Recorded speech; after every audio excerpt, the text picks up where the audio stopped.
Oh dear. Hello and welcome to episode 29 of Oh Dear, presented by Bo's Bar and Stage. Back after yet another hiatus. We got our one episode in back in July and then just took the rest of the summer off. But here we are, and this episode brought to you by our good friends at Beyond Insurance, our first two-time episode sponsor. So a huge thank you to Matt and Andy Cassidy for their continued support. And Matt will once again be joining us later on in the show. And because we couldn't get into Communal Creative Studios this time around, we're doing a bit of a throwback tonight, back in Lundy's basement. Nothing new. Yeah. Let's go! Nothing new for Lundy and I, as we did this song and dance quite a few times during the early days of Oh Dear. It's been long enough that we can call them the early days, but for everyone else, first time here in person. What are we laughing at? My levels. Oh, you're a huge woo? Yeah. Like see, and nothing's changed. I'm like one of those woo girls. Yeah, and then now you're way too quiet. Woo! Okay, I got my levels back. All right, where the hell was I? Yeah, everyone else's first time here in person. And yeah, I'm Ted Emmett, back after missing last episode to help look after his newborn baby boy, which I guess is fine. A man who only has 2 remaining brain cells, and they're both fighting for third place. Dustin Moore, welcome back. Feels good to be back. It's a full moon tonight. On my way over here is a beautiful full moon, and lo and behold, both my kids are puking, so that's a thrill. But other than that, I'm pretty depressed because we're back in Lund's basement and recording, which means summer's almost coming to a close. So I mean, hopefully you guys can amp me up a bit here tonight. Lund, you know what to do. Woo! Chain up, Buttercup. We'll get you through it. And he's about as useful as an ashtray on a motorcycle, Ryan Lund. Hey, thanks for having us down here tonight. Hey, you guys are always welcome in my basement. Like anytime, any day of the week, except on Thursdays. Okay. That's my special day. That's Naked Thursdays, yeah. So yeah. Sorry, that's not telling anyone about our Naked Thursdays. Yeah, I wouldn't mind coming over on Thursday. Okay, you guys can come over on Thursdays too. But no, I'm thrilled to be back in the basement. It's always fun to do it at home because that just means we can drink a little bit more and let loose a little bit. So hopefully we have a good show. No pressure. We always do. So just everyone, don't do anything stupid. Don't say anything stupid. And don't look stupid. Just curious, what does a good time sound like? So it sounds like this. Woo! Woo! Sky rockets in flight. Woo! Afternoon delight. Woo! Hey, good to see we haven't lost our touch. No Walsh tonight, so down a person for 2 episodes in a row. I guess it's his turn to sit out a recording. A bit under the weather the last few days, so thank you, Walsh, for not sharing your cooties with us, and we will see you at the next episode. So, after getting to sit at the table with us last episode, we're about 63% sure she poisoned Walsh so she could have his spot tonight. Coworker Aaron, welcome to Lund's basement. I am a big fan of how this has turned out because now I'm in an easy chair and you're all couch people. In fact, Andrew and I are now like lazy boy people, couch people. That's true. It's still 3-2, which makes the couch cooler. It's not plugged in, Andrew. Don't try to recline. Yeah. I knew what I was doing. It's 3 grown men on a couch. I have my own chair. Mine is infinitely more comfortable. I actually feel like we're kind of like Ellen or Ricky Lake right now, looking across to her. Those are 2. Why'd you choose those 2? Only 2 I could think of. And last but not least, Andrew Russell is with us. I'd say welcome to Lund's basement, but you've been here many times, probably including, did you sell Lund this house? I did sell Lund this house. Plus, I come over every Naked Thursdays. So. Yes. We're not supposed to tell Dustin about Naked Thursdays so he doesn't feel left out. Andrew's never been to one just like you, Dustin, and you can all come. And actually, if there's any girls listening, you're welcome too. It's not just a guy thing. But you have to stay upstairs and you can't come downstairs with us. Right. Or else it'd be weird. Right. Andrew, welcome to the basement. Yeah. All right, well, we have lots to catch up on tonight again, but first we'll start things off, as we always do, with the Glad Game. The Glad Game is brought to you by Louis Corriveau of Warren Sinclair, LLP, a Central Alberta law firm dedicated to helping all its clients achieve their business and personal goals. Learn more at warrensinclair.com. All right, well, again, we have 2 months of stuff to be glad about. We'll keep it pretty general tonight. I know for all of us, got to participate again. It was kind of the first more normal summer, I guess, since 2020 or since 2019. A lot of events back up again, and we just all got out in the community a lot of different ways, and I know we're very glad for that. And Dustin, not 2 weeks ago, you got to do your first dunk tank. Yeah, pretty cool experience. The Big Brothers and Big Sisters, I think they declared a Big Brothers and Big Sisters month here in Red Deer for September. So me and you got to go out in the dunk tank along with some other local celebrities, Vinnie Taylor. No, some local celebrities that we joined. Yeah, not other. Yeah, sorry, I didn't mean to lump us into that, but yeah, you did. I mean, I think my wife paid to dunk me, and that was it. So that's where the local celebrities. Oh yeah, and you. So I gave you money to dunk me. It's even worse. You had to pay to dunk yourself. Yeah, much, I sent an e-transfer after. But no, shout out to Carl Sove at KCB. Threw a huge event down there for Big Brothers Big Sisters, a fundraiser, barbecue, free barbecue, some games. Lots of people came out, and it was cool to get in that dunk tank. Ted warned me prior too. He's like, make sure you get your feet out, hit the bottom, and I think I got dunked like 5 or 6 times, and I think my ass hit the bottom every single time. So I didn't figure it out. Maybe my second dunk tank, I'll get her figured out. Yeah, and I had to go after Dustin. I was like the 5th guy to go, so there wasn't a ton of water left. And Lund knows, you got to keep the oh dear pillow in for one shot, Lund. I thought we're good. Yeah, just so everyone listening knows, Lund found a pillow that says oh dear on it, and I got it, and I got it for Ted for Christmas, and I swear to God, he cried when he opened the present. So. Yeah. Aww. Man, I'm okay with feeling my feelings, but anyways, what the hell are we talking about? Lund's cut off after drink number 2. But the dunk tank was a ton of fun. And one thing that's worth saying too is I think there's like 72 kids in Central Alberta right now on the waiting list for Big Brothers, Big Sisters. And like 50 something of them are males. So if you do have even 1 hour a week, go out and sign up. When I was there, I was inspired to sign up. So I'm going to be a Big Brother, which look out. Yeah. Congratulations, Ted. Thanks. Yeah, It's a boy. I'm going to cry real tears again now talking about this. But no, if Big Brothers, Big Sisters, go check out their website too in Red Deer. If you do it's an hour a week is what they ask. You probably end up doing more because it's a lot of fun. But, growing up without a father figure or mother figure in your life, obviously pretty hard. And I feel like the least I can do is impart some quote unquote wisdom. But I mean, I think we do some pretty cool shit. So it'd be fun to bring a kid along for some of it. I mean, you probably can't bring a kid around for 98% of the stuff we do, but yeah, the 2% of the stuff, the 2% of the stuff that, I mean, the family's going to be so appreciative that he's going to have somebody in his life to do some cool stuff with. And the stories I've heard from people that have done it are pretty cool, from working on cars, which I don't think you do, Ted, but tools. What's the point of saying that? I don't know. I got sidetracked there. It's been 4 months, Lund. We're rusty. Everyone's rusty. We get it. And another cool thing we got to do this summer, the PAP Foundation tournament again, the second year. We talked about it on the last episode. It was a ton of fun.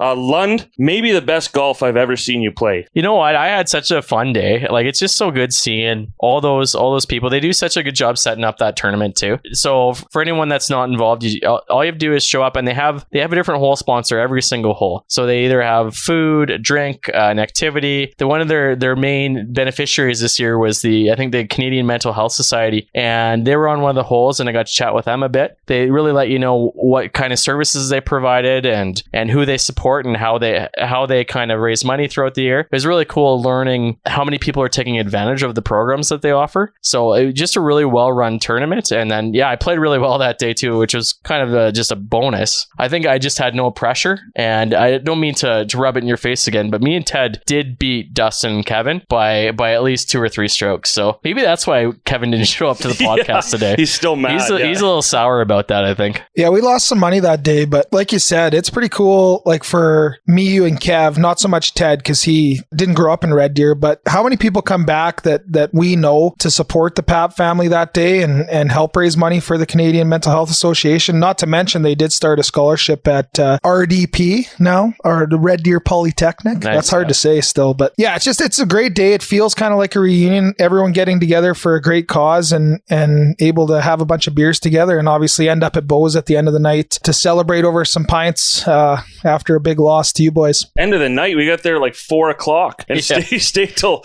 I mean, we left early this year, London. We left at like 10. The year before we were there, like the last people there. it's kind of nice showing up to a pub like early, and then you can actually spend 3 or 4 hours there and still leave when it's still light out. So we might have to start doing that more often. Yeah, we're going to have to start going earlier and earlier. Yeah, let's get day drunk way more often. I think that's the moral of the story. Yeah, I mean, I can. Yeah, I can too. I can will. Yeah, Aaron will. Aaron's in. Andrew, you in? No. Andrew's not in. I had a bad experience one time this summer, so I'm out. All right. It looks like it's Aaron, Ted, and Ryan. R-E-T. Rhett. Rhett. What about Ert? Yeah, okay. Ert. Team Ert. Let's do it. Let's fucking go. Woo! Right. Well, one extra thing to be glad for there. But again, like so many things went on this summer. That was just 2 of them that we got to experience. I know it was a great summer. It's great to see all the, tournaments and fundraisers back up and running again. Aaron, we're trying to run a podcast here. Sorry, I'm very dry. Moisten up. You might think we're going to cut that, but I'm not. Just going to run it on a loop. I thought you said lube. You said we're going to run out of lube. Oh. Yeah, that's a new say. Moisten up, Aaron. All right. Well, with that, we can, as we mentioned, oh my goodness, this is going to be some kind of episode. We should just start the podcast over. Let's just start over. Oh, yeah, no, we've come too far. Yeah, okay. But as we mentioned off the top of the show, Beyond Insurance is the first 2-time episode sponsor of Oh Dear, which means Matt Cassidy returns to chat with us once again. And just like last time Beyond was our episode sponsor, we actually haven't done the interview with Matt as of yet. So we have no idea what it'll be like. Your guess is as good as ours. So yeah, here it goes. All right, we're here with not our first 2-time guest, but our first 2-time episode sponsor, Matt Cassidy from Beyond Insurance. It took a couple tries to get you here, but thanks for making the time and coming back. Yeah, thanks for having me back. It's nice to be back downtown, and the green screen is another step up again. Every time I come, it's like a step up, so it's exciting. What are you talking? What green screen? Yeah, we're outside right now. Yeah, whatever this Exactly. background that we all know what it is what our background is. Right. Yeah, the ambiance just overwhelms a guy. Yeah. That's all. Well, you are welcome. Yes. Speaking of ambiance, let's start first of all. Congratulations on your new space. That I guess not so new at this point, but it's still new in Capstone there. It's I was there.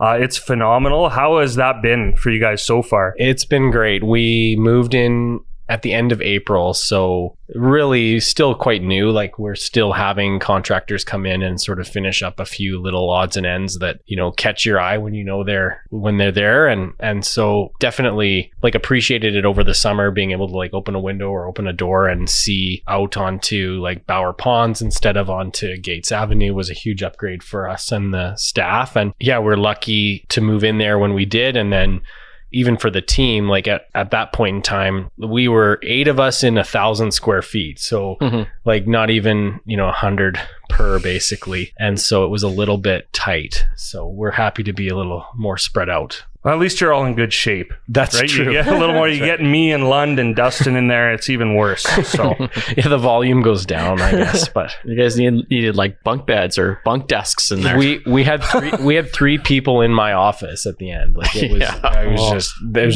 was Overwatch, right? Just sort of yeah. So we're happy to be out, and I'm happy to be able to get a little bit more done. So yeah, it's been great. Great neighborhood. They've been doing lots over there. Night markets and community events and food truck Fridays, and for it being not really developed, there's a lot going on, which is cool. And Troubled Monk is right there. So which is always nice. Yeah. So just again, because Lund came up with one of the best ideas I've ever heard. As we sit here on these brand new custom stools at Communal Creative Studios, maybe they can build it for. Would you do a bunk desk if you got the bottom, or would you go top? I don't know who my bunkmate would be. I guess. Yeah, I think you'd want top bunk. Yeah, I probably would. That way you have the power seat, and that way you're just looking down on everyone. Yeah, I'd have to climb up there all the time though, so I don't know. Oh, you could do it, man. That's I rented an Airbnb that had a bunk king bed, so it was What? Yeah, so it's like a king bed. And then, so the king bed runs lengthways, and then the bunk is built stairs above where your head would go. Oh, yeah. And so then that part of the bed goes the other direction. And Was the upper bed like a single? Like or I think it double was like or a twin. So like realistically, your like kid would sleep up there. But I mean, if you don't have kids, then Lund, I've got some design ideas for your house. yeah. Hey man, I'll never say no to them. It was wild though. Like, and they had 3 of them, so every room had this like upper deck. See, they're maximizing their space. It's not like the Airbnb we stayed at in Seattle, and Dustin had to sleep on basically an ottoman that didn't even stay attached to the couch. So he was just like a floating, curled up ball every night. You would hear him rolling in the middle of the night, and you'd wake up like on the other side of the room. It was pretty entertaining, actually. Aren't you glad you're back here? You spent your hard-earned money for this interview to get asked about bunk desks.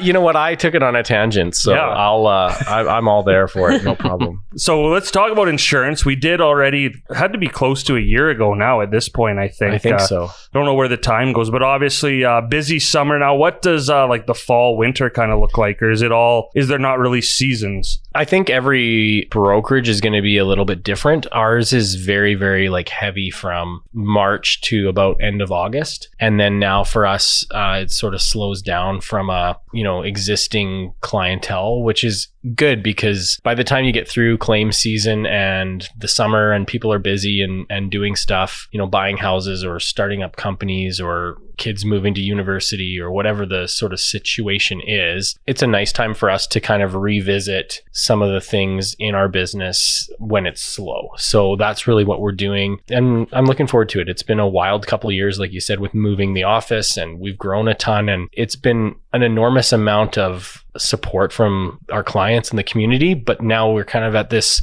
teenager phase where we have to refocus and get ready to take advantage of that sort of first bit of work that we did. So it's an exciting time. So you guys seeing anything different over the last couple of years than maybe when you kind of first got, like, has anything really changed with what you're insuring? Or obviously I'm getting my insurance bill. I've seen the premiums go up. Well, you should be with Beyond. Yeah, maybe we'll talk after this, Matt. Maybe we will.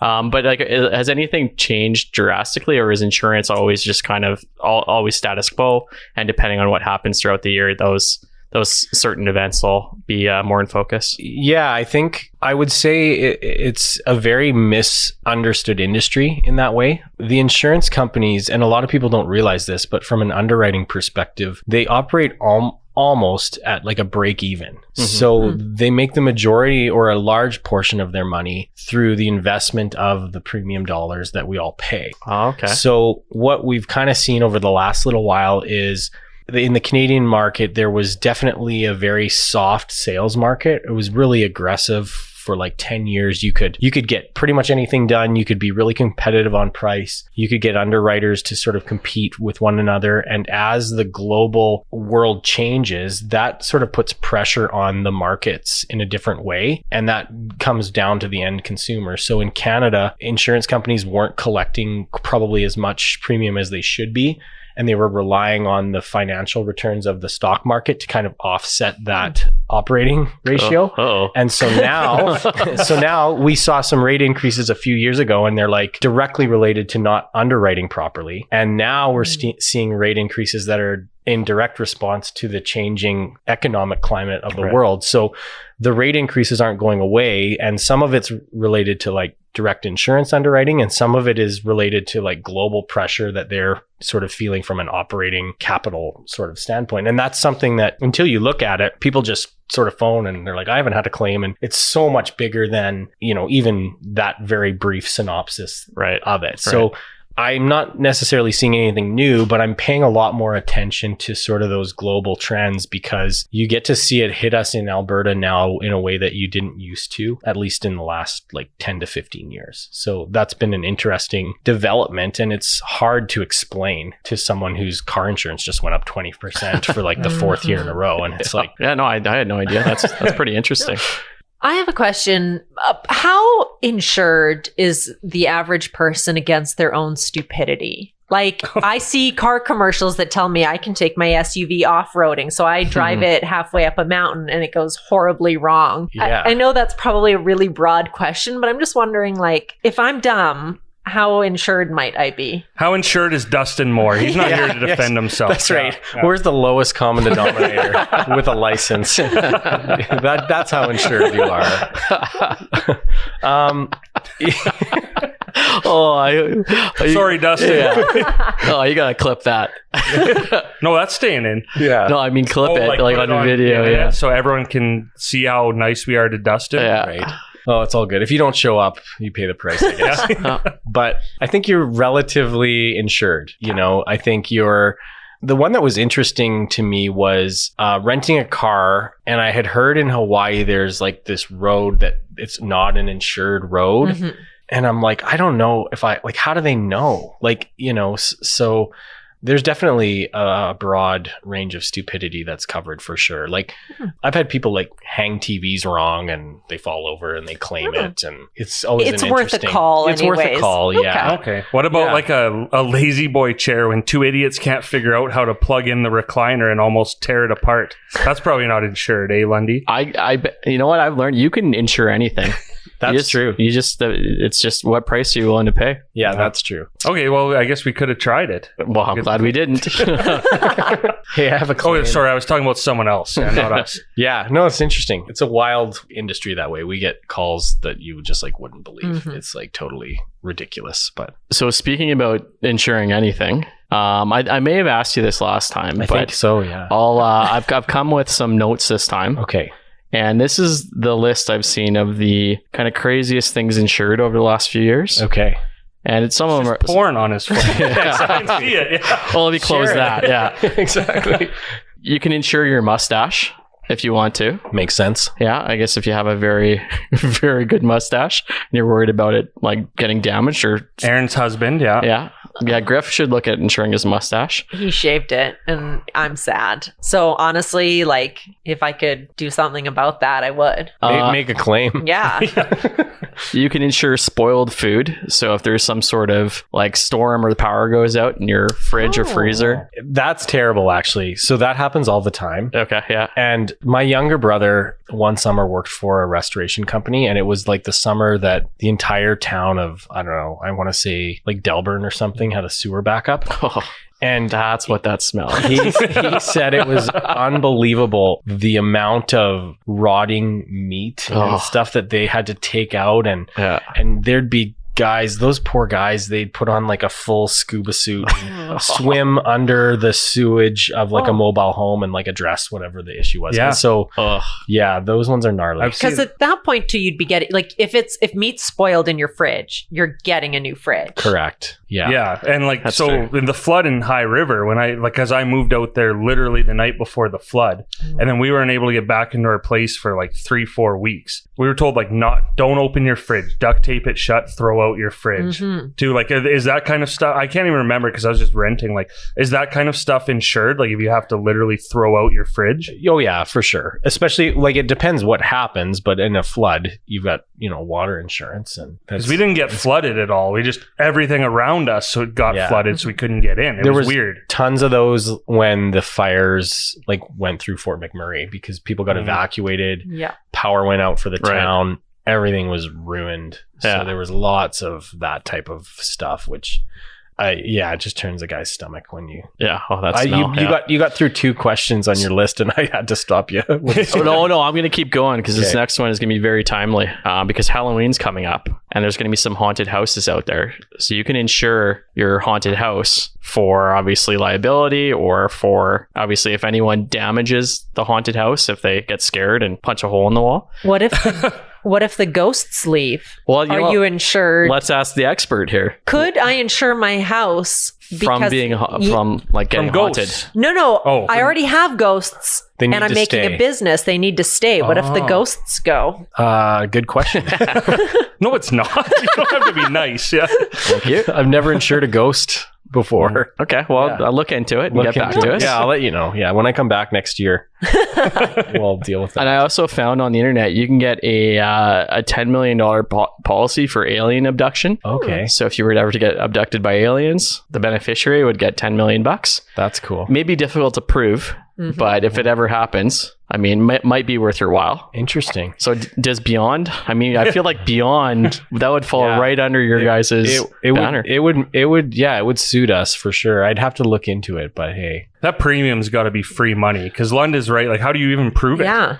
Like, no, he didn't get abducted by aliens. He just went to Wisconsin. Like, more importantly, like, who's buying it? Like, who's not worried about it? There's some hardcore people out there, like all those Area 51 nuts. Yeah. I swear to God, they've already been abducted. And who knows? Maybe they have. I don't know. So Too late for insurance now, though. Yeah. So if you're one of those people, just go talk to your guy or your girl. Go talk to Matt and see what he can offer.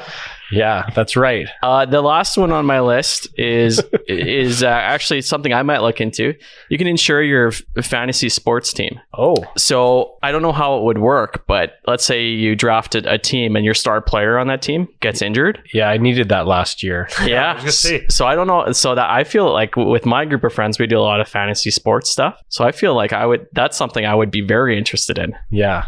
So just a few your ideas. $20 sports league, like right. Yeah. Well, so there's obviously guys out there that spend hundreds or thousands of dollars on those leagues. That would make sense for sure. Yeah. So how does stuff like that work? Because I'm a normal person with normal insurance. I've got my house, I've got my car, I've got insurance for my rental property, like normal human stuff. When people come to you with crazy things like, I'm worried I'm going to get abducted, where does that process start with you guys? Is that an automatic, we don't do that? Or is that something you look into specifically for abduction insurance? Not something we do. Okay. Yet.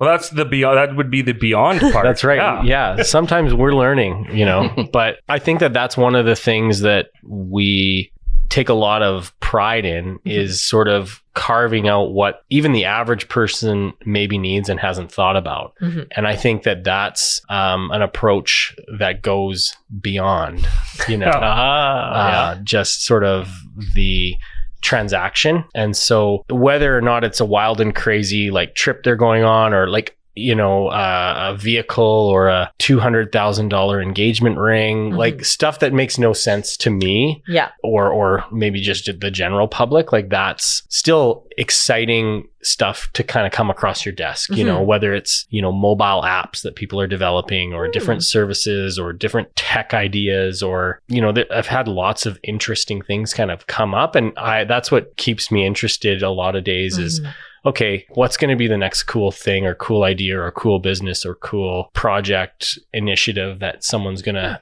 be interested in, and how do we help them solve that problem and protect themselves or whatever they're trying to achieve. So yeah, it's fun. Yeah. Huh. It is more fun than it sounds. Yeah. So I want to take a step backwards from all this intelligence stuff. And because other than everything Lund has said, and it doesn't have to even be about like one of your customers specifically, but like what's the dumbest claim that you've ever heard of that someone has tried to claim? Dumbest claim. One that comes to mind is, and it was actually terrible for this person, but it was her son threw like a huge house party with his friends, and he only had 5 friends. Like it was like 5 friends. That's the sad part of the story. Yeah. and they had like 5 buddies over, and they just trashed her place, like their own house. And it's a very awkward one because you're kind of claiming against yourself, And anyway, it just kind of blew my mind because as a teenager, I was, I've done stupid things, but I would never trash my own house with 5 of my buddies. It's like some 41. I think I only had 5 friends. Trashed my own house party because nobody came. Yeah, there you go. Yeah, I don't know. There's lots of different ones. People stealing gas, especially right now, people drilling in and stealing gas. There's always like the criminals in like downtown that will take your catalytic converter out of your car. And it's like, no one really knows what they do with it. Tailgates were always getting stolen off of F-150s for like 5 years. It was like a ridiculous thing. They're like $1,000 each, and people would just literally steal the tailgate off of your truck and take off with it. And so it's not necessarily dumb claims, but claims because of dumb people. For sure. Okay, that there's a lot of that for sure. And criminals too. Like, you have to think like a criminal to come up with some of this stuff. Like, I wouldn't even know how to do that, or that it'd be valuable to steal a tailgate. But Riley heard all that and he just left the studio and we're all parked downstairs. Exactly. So I don't know what he's doing. Yeah. Yeah. Little side hustle. Yeah. Thought that was him there, but that's a mannequin head with an oh dear. That's seemingly floating. Anyways, keep going off on a tangent. Here's an actual, like, I think maybe it could be a good question. Is there, and I don't know if we asked this last time, Lund, is there a specific like type of insurance or something that people generally don't insure but should? Obviously, like, a lot of people maybe don't have tenant insurance or something like that. Sure. I think that probably the best way to answer that is, like, even from a industry perspective, it would sure be nice if the companies would get somewhat on the same page with what they offer. Because like, for example, I think I have 11 carriers for like personal home and auto insurance, and trying to present that range of options to a customer and help them make an educated choice about like what makes the most sense for them, when say there's the top 4, and then of that top 4, 3 of them have a certain feature that would be, great, and 2 of them don't have the same thing, and then one of them is sort of far and away the best, right? And you kind of work your way to that decision, but it's really challenging because everybody's in sort of a different financial situation too, where some folks like need a certain deductible, some don't. Like, that's where I think we prove our value as sort of independent help in that decision making process. But there's not really any one thing. The goal is to kind of find out what that one thing is for each individual, because it's going to be different. And I think, I had a meeting with a client today, and I said to them, what's your appetite for deductibles? Like, how do you feel about this building that we're in, that we're talking about?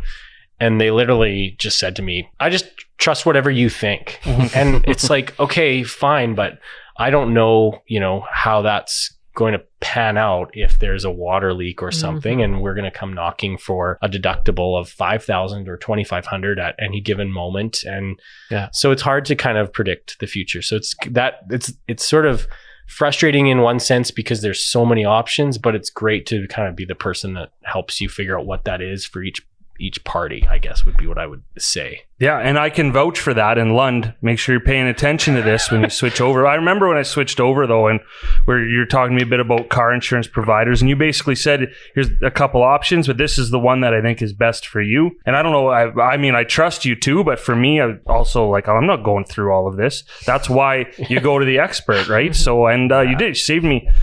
Sorry to steal this from a different insurance company. You saved me a whole bunch of money on car insurance. That's good. You really did, and you still are. So whatever it's worth coming from me, the Lund, and everyone else out there. So that story Matt was just telling us about, I feel like you were the client. Yeah. Or like, I don't know, man. I trust you. I was the client. I was. I don't know. Yeah. I don't know anything.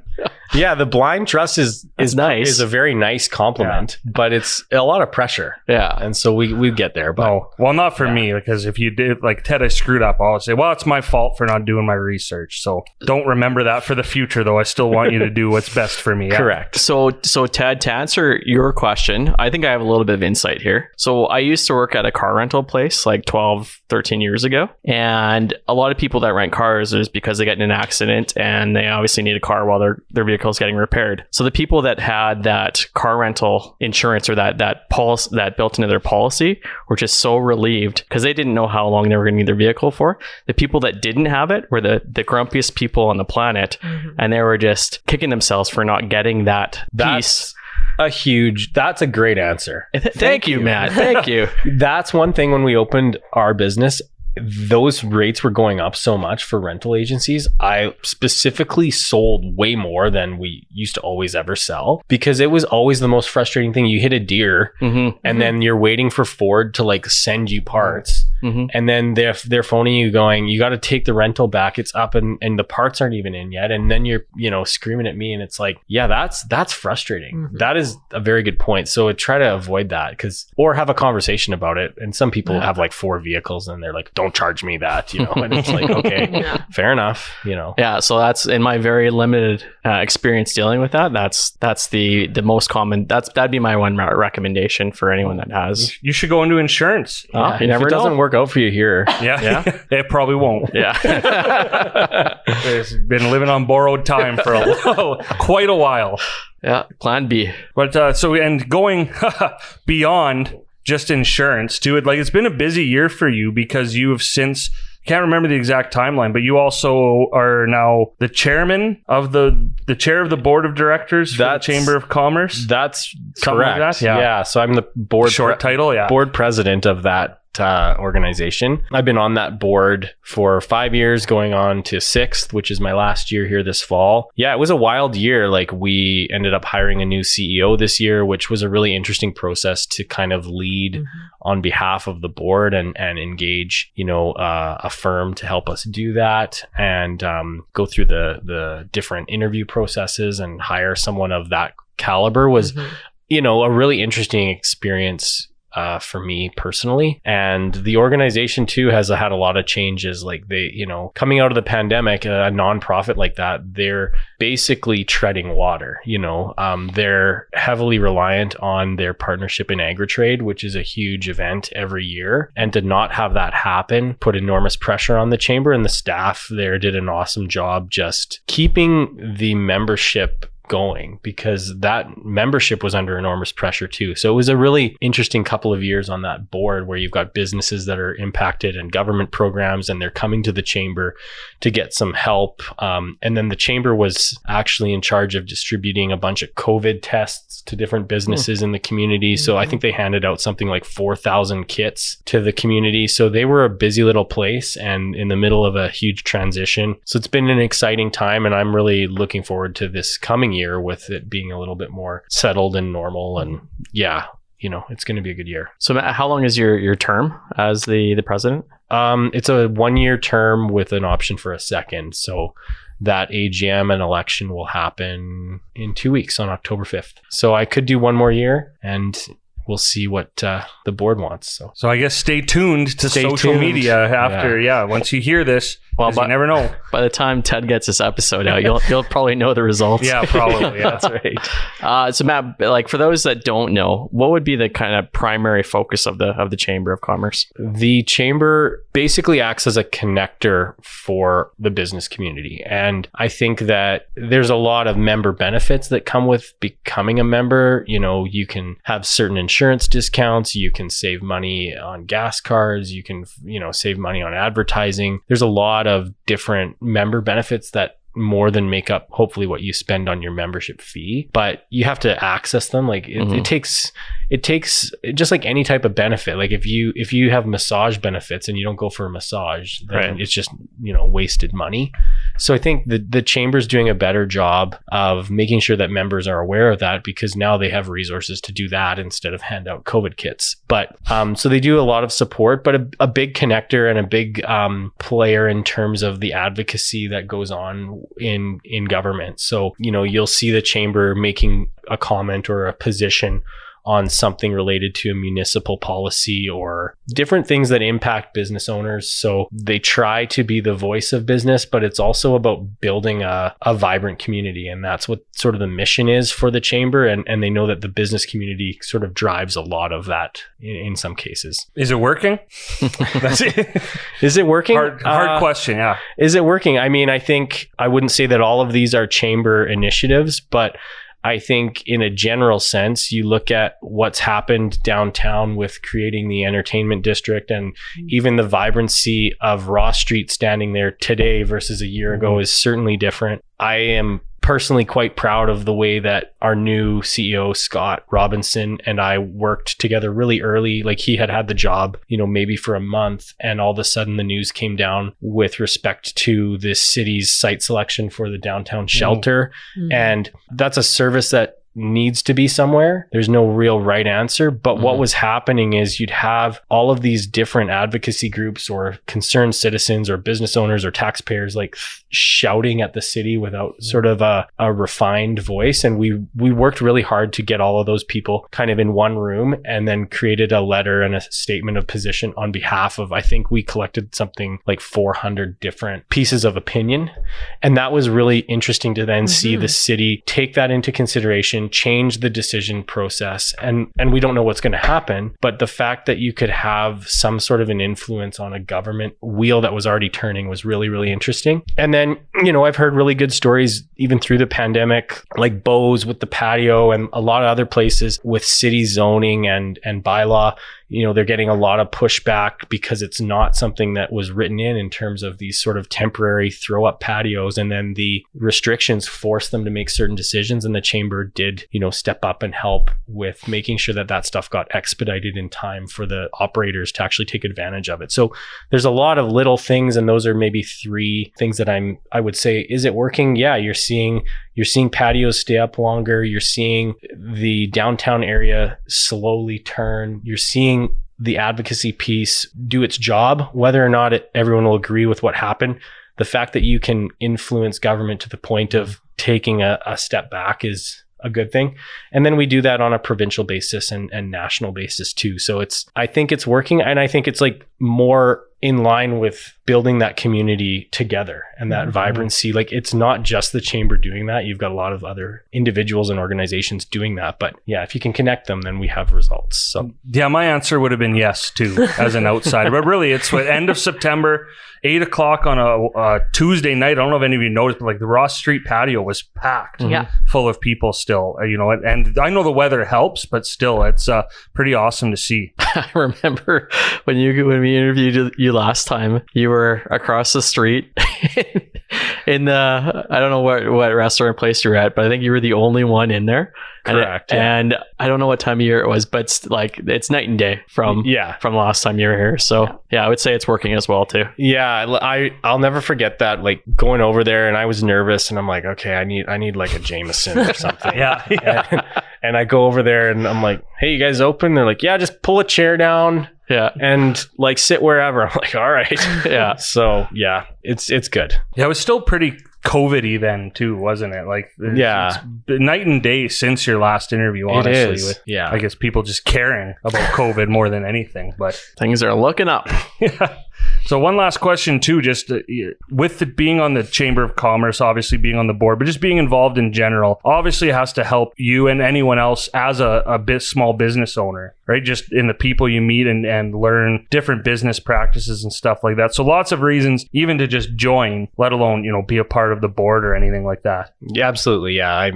I had a chamber event tonight, and it was the business after hours, and they'd had the most tables at that event since pre-pandemic. Nice. So the businesses are coming out. People want to network again. There's tons of expertise out there, really good people. And it's funny because I don't really see too much of the like day-to-day of the chamber because it goes to Andy, like my wife, and so she keeps tabs on different events and stuff. But to have that separation is cool because I get to hear from her what we're doing on the ground floor and then understand how some of the decisions that we make, as a volunteer on that board impact that. So it's kind of a neat experience to see. Then at the event, it's full. That's what you want. So do you have to be a chamber member to attend any of these events, or what about like prospective members that want to see what it's all about and they want to join? I think chamber members might get a better rate on certain things. It depends what you're going to, but a lot of them are free. But like a lunch speaker, for example, might be a better rate. Well, it certainly is a better rate for a chamber member than a non-member, but you can, it's free attendance. So right, it's kind of a no-brainer to just join. So it sounds like there's no reason not to join. There's no reason not to join. Okay. So, and speaking of events, the last thing we'll talk about, because next episode will be too late, but the Business of the Year Awards coming up. And this episode will come out before those, but when October 19th? 19th, yeah. I believe it's a Wednesday. And I believe it's at Red Deer Poly, and it's usually a really cool event. And they've changed some of the award categories this year, but it's a great time to get out and network and hear some really, really positive stories versus sort of your normal, like it's not a networking event just for the sake of it. It's really about celebrating business and the entrepreneurs in our city, which is always really, really inspiring. And they've got young entrepreneurs and people that have done amazing things in the community. So I always have a really good time, and you get to spend some time with other business leaders too. So it's fun. Oh dear, was never nominated for an award. Yet. Yeah, I mean, or ever probably, but that's okay. Is that something too, like the public can attend? Anyone can buy tickets to that? Yeah, again, I think it's open attendance. You would, there is an admission to the ticket, but it's a great thing to go to and just support people in the community that are doing something different. Yeah, there's so many good business leaders out there like yourself, and it's cool that you guys get a night to celebrate it and really enjoy yourself for all the hard work you put in. And yeah, it's exciting. It's amazing. Like it's one of my favorite nights. Like they've got kids that have started businesses and people that, you know, especially during the pandemic, came up with different ways of delivering their service and supporting people. And it was like just incredibly inspiring. And you've got large companies that have been in Red Deer for a long time that are, you know, getting recognition. And it's, you kind of forget sometimes being just even in the community that some of these big corporations that have a head office in town, they're still honored to like get that recognition from the community and see the impact. So it's exciting. Who votes on that? Like who decides who they... It's an interesting process. So they actually have there's a submission and application portion. So then those get aggregated and they have an accounting firm actually do a fully independent audit of the results. And then the finalists go through another process with that firm to sort of tally their different scores. And then the accounting firm basically releases the results. So it's totally independent of anything, you know, to do with the chamber other than that it's, you know, our event. Right. So, like the Oscars. That's right. Exactly. Except didn't they announce like the wrong winner or something at the Oscars or something like that? Yeah. Either way, I think, that's something would be really nice, especially this year, to be a part of, just because this is, everything now is like the quote unquote first since COVID, right? And this is kind of the first big one, I guess, right? Since any kind of restriction has been put into place. Yeah, the cool thing with our Red Deer Chamber is we're the only chamber that actually held Business of the Year during the pandemic. In person both times. And part of it was like timing of restrictions and different ways that the staff got creative in putting that together. But that's pretty amazing. And I think that shows the spirit of like our community, you know, that our chamber, you know, it's not necessarily a business, but hunting down that event on behalf of the business community. And it was the only one to do it. So it's pretty special to come back now and kind of blow it up, hopefully. So. All right, well, I guess we'll start to wrap up before we start asking the same questions we asked last time. But again, Matt, always really nice to see, again, there's, you know, the insurance, the business owner side of you, and just everything else, all that you do in the community. We didn't have time, again, to talk about like the more community initiatives and stuff that you do. So yeah, maybe you have to come back for a third interview. But lastly, again, just remind people how they can get a hold of you, and even, right, if they're even just want to see, hey, maybe should I switch insurance companies? Sure. The best way to find us is on our website, beyondinsurance.ca. You can start a quote there. You can take a look at the different agents we have to see who might be the right fit for you. And it's really the easiest way to get in touch with us. We're on all social media, Instagram, Facebook, Twitter, and happy to... TikTok? No TikTok, no. Ooh. I know, it's like the dancing and it's just a lot for me personally. Yeah, we can't all be huge TikTok stars like I am. My one video has 3,000 views. Holy smokes. Yeah, well, you're eating a lot of shit in the morning. So. That's basically my job. When Matt called me with this interview, he said, "Oh, you have to eat any gross shit today?" Yeah, that is what my job has become. Yeah. But Matt, on that note, thanks again for coming back, and to you and Andy and everyone at Beyond Insurance for your continued support of us. And you know, we can't wait to see you behind the world's first bunk desk. Oh yeah. Thanks for having me, and neither can I.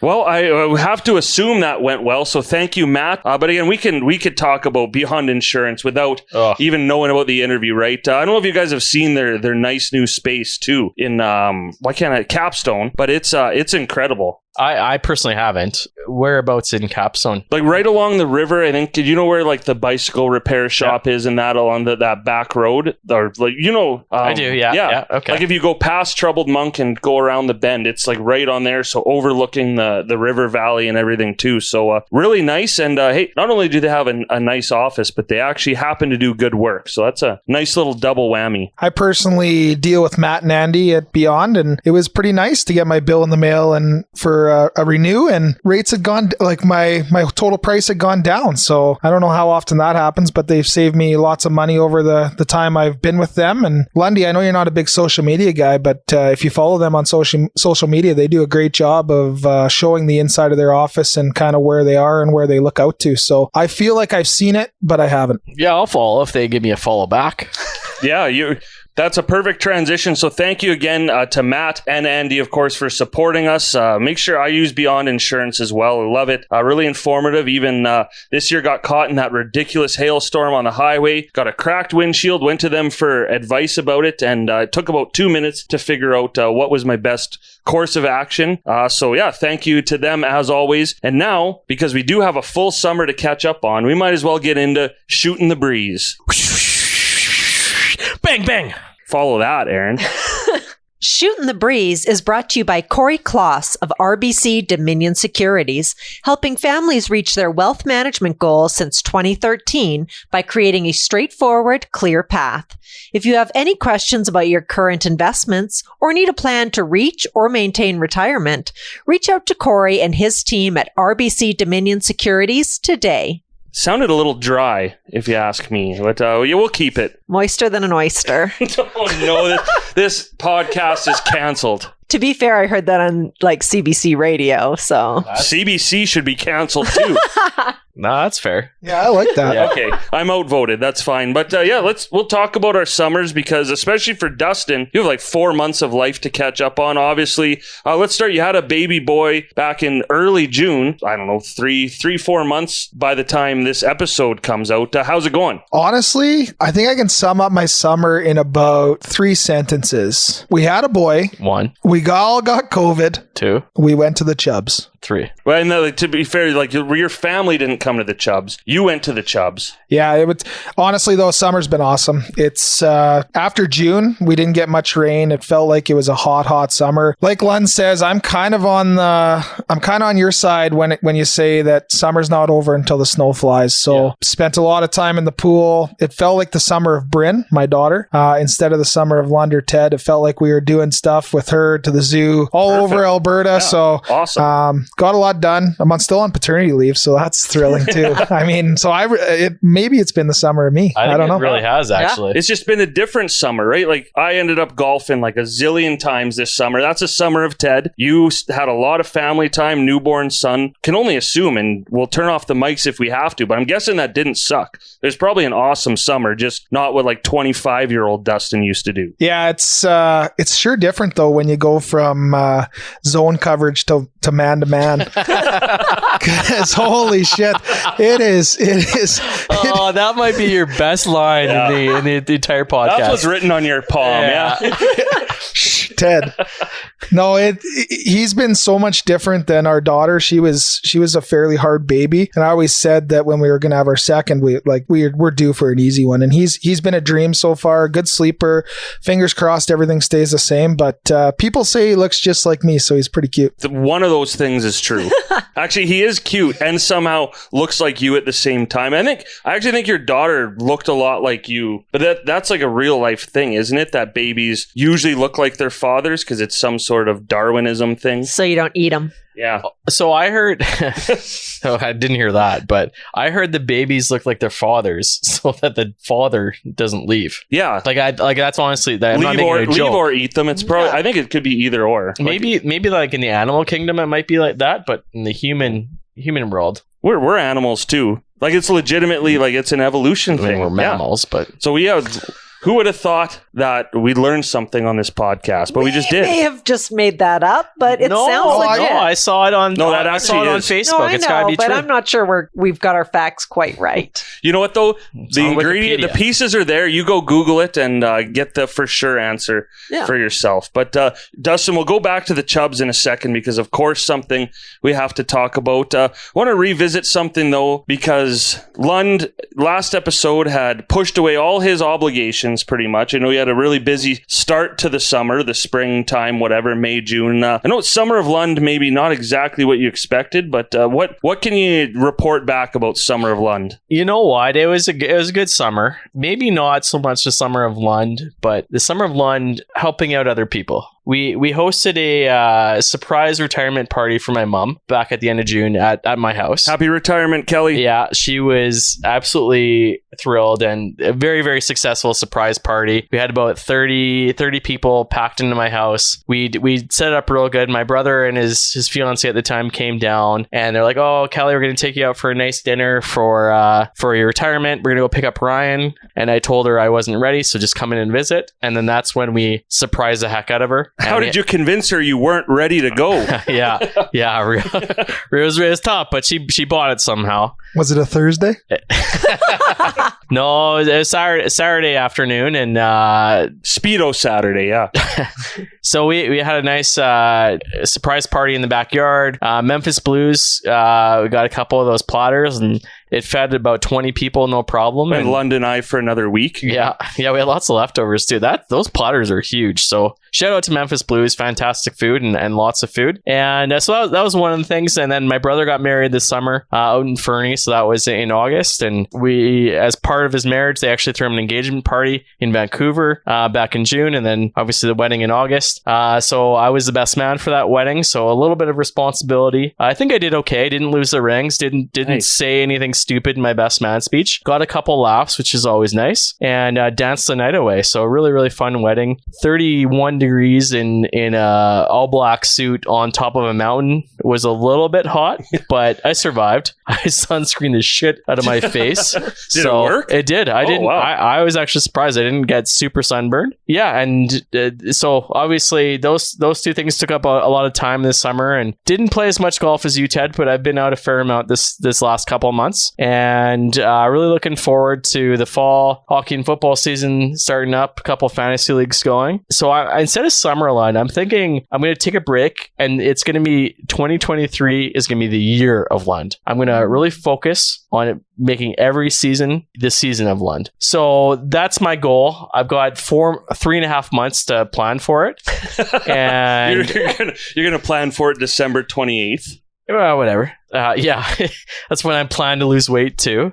Actually, that's not until March, but that's a different story. So I'm like lots to look forward to. I just don't really want to waste everyone's time listing it. Just know that everything's going well, and I'm pretty happy. And 2022, great year. 2023, going to be even a better year. So that's it. Wow. That was the Coles notes too. Yeah. But you know what, Lund, I will tell you, like Summer of Ted, it's a feeling, right? It's like for you, it's Christmas. Yeah. It's been Summer of Ted for almost 5 years now. Yeah, And it all it has. means is like when it's like, oh, you know what? I could go golfing, or I could sit on the couch and watch TV and do nothing. I'm going to go golfing. Or, hey, I got to do this one chore. Well, I could do it tomorrow. I'm going to go golfing. That's all it is. So yeah, you can have Summer of Lund anytime. Yeah. Summer Ted is just fuck chores. Let's Yeah. golf. Yeah. But really, and man, even people like if wives are listening and why are you going out again with Ted? Well, it's Summer of Ted. They have to go. It's a rule. Yeah. It's not your husband's fault. No. Ted Blame invited me. them. I'll take the heat. I'm not married to you. I don't care. Ted's got broad shoulders. He can handle it. This guy gets it. Yeah. That is Lund's. Did you find a new favorite catchphrase this summer, though? If there's anything that came out of this summer, is after a few, Lund just loves looking at guys and going, this guy gets it. I just love cheering people on. I just love people. I like bringing people up. I don't like putting people down. I like to bring them up to my level. Yeah. So You are an enabler. Yeah. this guy So gets are it. you. Yeah. But I'll be really quick. I'll sum up Summer of Ted. It was another great one. Golfed a lot. Made it through my probation at my new job as well. Of course, like I had my boss at Peter Michaels and Patrick Bateman also on the last episode. But awesome summer. I mean, I really liked my old job, but honestly, feels great. This job is it's the one, right? When you feel like you're doing something you should be doing, it's been awesome. And a lot of people I know that listen to this podcast either already do or started listening to the morning show too. So seen the support there as well. So just want to thank everyone for that. And I don't know if I have really anything else important to update from my summer. So I think the biggest part of my summer is that every time I had to cheers drinks with anybody, I said, "To the summer of Lund." Oh. Even at a baptism in Toronto for a tiny baby, I was "Summer of Lund." Man, that baby was blessed. Yeah. So well, at least you had a summer of Lund. See, like Summer of Lund is a feeling too. It really is, and it's gonna extend to all of 2023. So yeah, just you told us about that already. Buckle up. This guy gets it. Andrew, I can't wait for your 3-word answer to how your summer was. I already had a great birthday party though. Yeah, it was pretty good. It was pretty 4 words. It was pretty All right, good. I was counting syllables. I was wrong. No, but really, we'll talk about obviously the real estate market a bit better. But we don't want to know about Andrew Russell, the realtor. We want to know about Andrew Russell, the husband, father, friend, and whatever the hell else you do. How was your summer? Gigolo. He wasn't around that much this summer. The market was really busy, so my summer was actually a massive disappointment. But I didn't get to play as much golf as I wanted to. You win some, you lose some. It's going to be the fall and winter of Andrew is what I've decided. Wow. Now. Okay. So I'll come over for a hot tub party. But you did, honestly, we had you over for a little small but fun birthday party. Everyone here was there and plus one more person, but it was fun. And it's been a while since I think I've celebrated done anything for anyone's birthday. So it was actually kind of nice. And you ate all of our leftover snacks. So that was good. Including a gift that I had given to Lund that he re-gifted to me for my birthday. So it got used. Yeah. It was delicious. Hey, how many real kids will give s'more kits as a gift? That was awesome. A cool gift, man. I was going to use it. It actually was delicious. So Hershey's cookies and cream on a s'more is like that blew my mind. Can't go wrong. Even better than the Reese's somehow. Yeah, it was. I only had marshmallows and graham crackers left after you gave that to me. So I hope all your other clients really appreciate that. And if you haven't, dig in. You have 2 months left of potential bonfires. So bring out the s'more box. Yeah. Well, hey, maybe we'll wrap this up early enough. We'll go fire up the Oh Dear fire pit and have some s'mores. One last thing to wrap up for Shooting the Breeze, because we have to talk about it because it's a big part of our lives now. We talk about it all the time. Was again probably the best Chubbs trip ever this year. We had lots of fun. Lund got lots of sleep one night.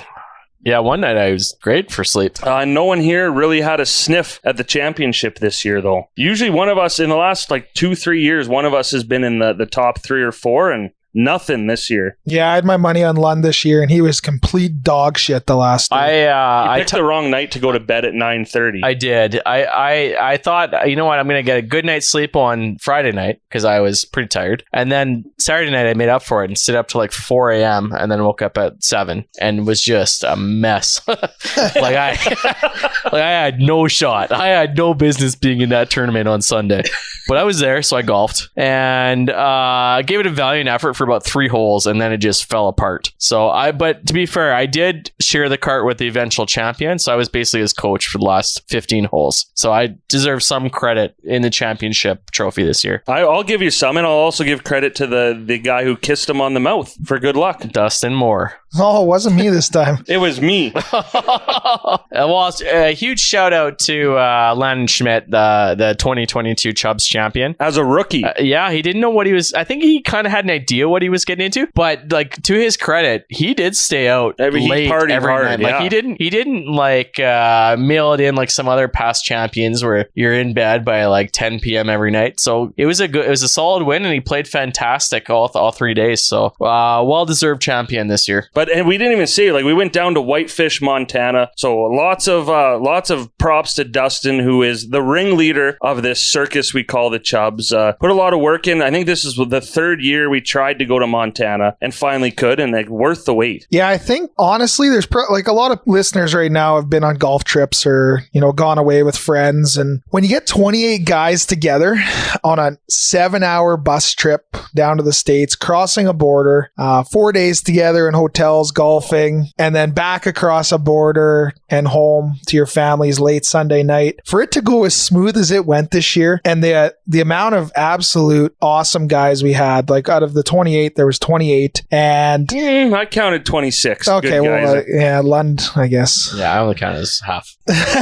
but honestly, like the border was so smooth. Well, let's just back up. Let's talk about the border for a second. Which one? On the way there, we had a binder. Kyle Pass, one of the golfers in the tournament, organized this very, very nice binder with all the passports, all the pictures, the vaccination status of everyone in the binder. Very, very neat. And we thought, you know what? We'll just show up at the border, give him the binder. He'll look at it and be like, you guys are good to go. That is not how it happened. We showed up. The guy came on the bus, looked at the binder, and he goes, no, you got to pull everything out. You got to give everyone's passport back to that person, and they have to individually give me their passports one by one. So we did all this prep work ahead of time, he did all his prep work ahead of time, and it was all for naught. So, and Dustin did so much work too ahead of time, like getting everyone's vax status and picture of their passport, because they said, right, Dustin, you could just email it in. Then we get on the bus, and this super, you know what? He was a dickhead. He doesn't listen to this show. He just goes, you had to fax it. That email probably doesn't even work. Yeah. Well, excuse me, Mr. fucking 1996. We don't have a fax machine. Like, what? Oh. Anyway, it was a little slow. It wasn't even that bad at the border, but it was kind of like, and then he was giving out, well, this could have been a lot quicker.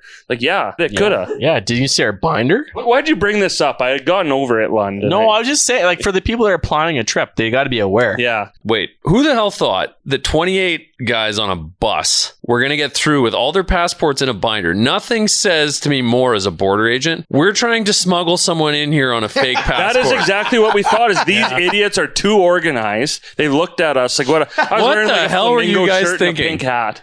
We were just trying to be... That's a good point. We were too organized. Yes. Yeah. Like, nothing says we're smuggling someone in with a fake passport. Like, don't actually look at anybody. Just look at this binder full of our documents.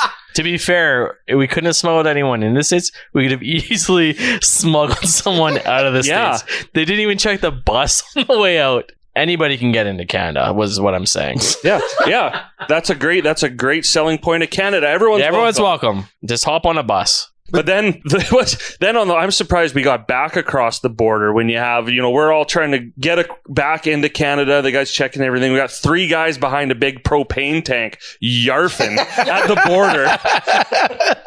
No names. No names. But I'm good. One name I'm going to mention is Stove Lund, because when we're leaving the hotel and he's digging through his bag, his face is all flushed. Boys, I can't find my passport. Yeah. And we probably looked for 15, 20 minutes and went on the bus, and I kind of see the front of the seat, balled up in the corner is a pair of shorts. And I thought, there's no way. But I picked up the shorts, and in it is the passport that we are looking for, because Steve had to wear a gator suit the first day, so he changed out of his shorts, which had his passport in his pocket. Honestly, a little bit of a panic moment for about 15 minutes, and I've never been so pleased to find someone else's dirty shorts on a bus floor before. But it's happened more than once. What a roller coaster ride, eh? Like you're drinking for 3 days, and then you wake up in the morning, can't find your passport. You think, oh no, I'm going to be left at the border. I'm not going to be able to get home. And then all of a sudden, your buddy finds your passport in your old shorts, and then you can go home. And then he went on to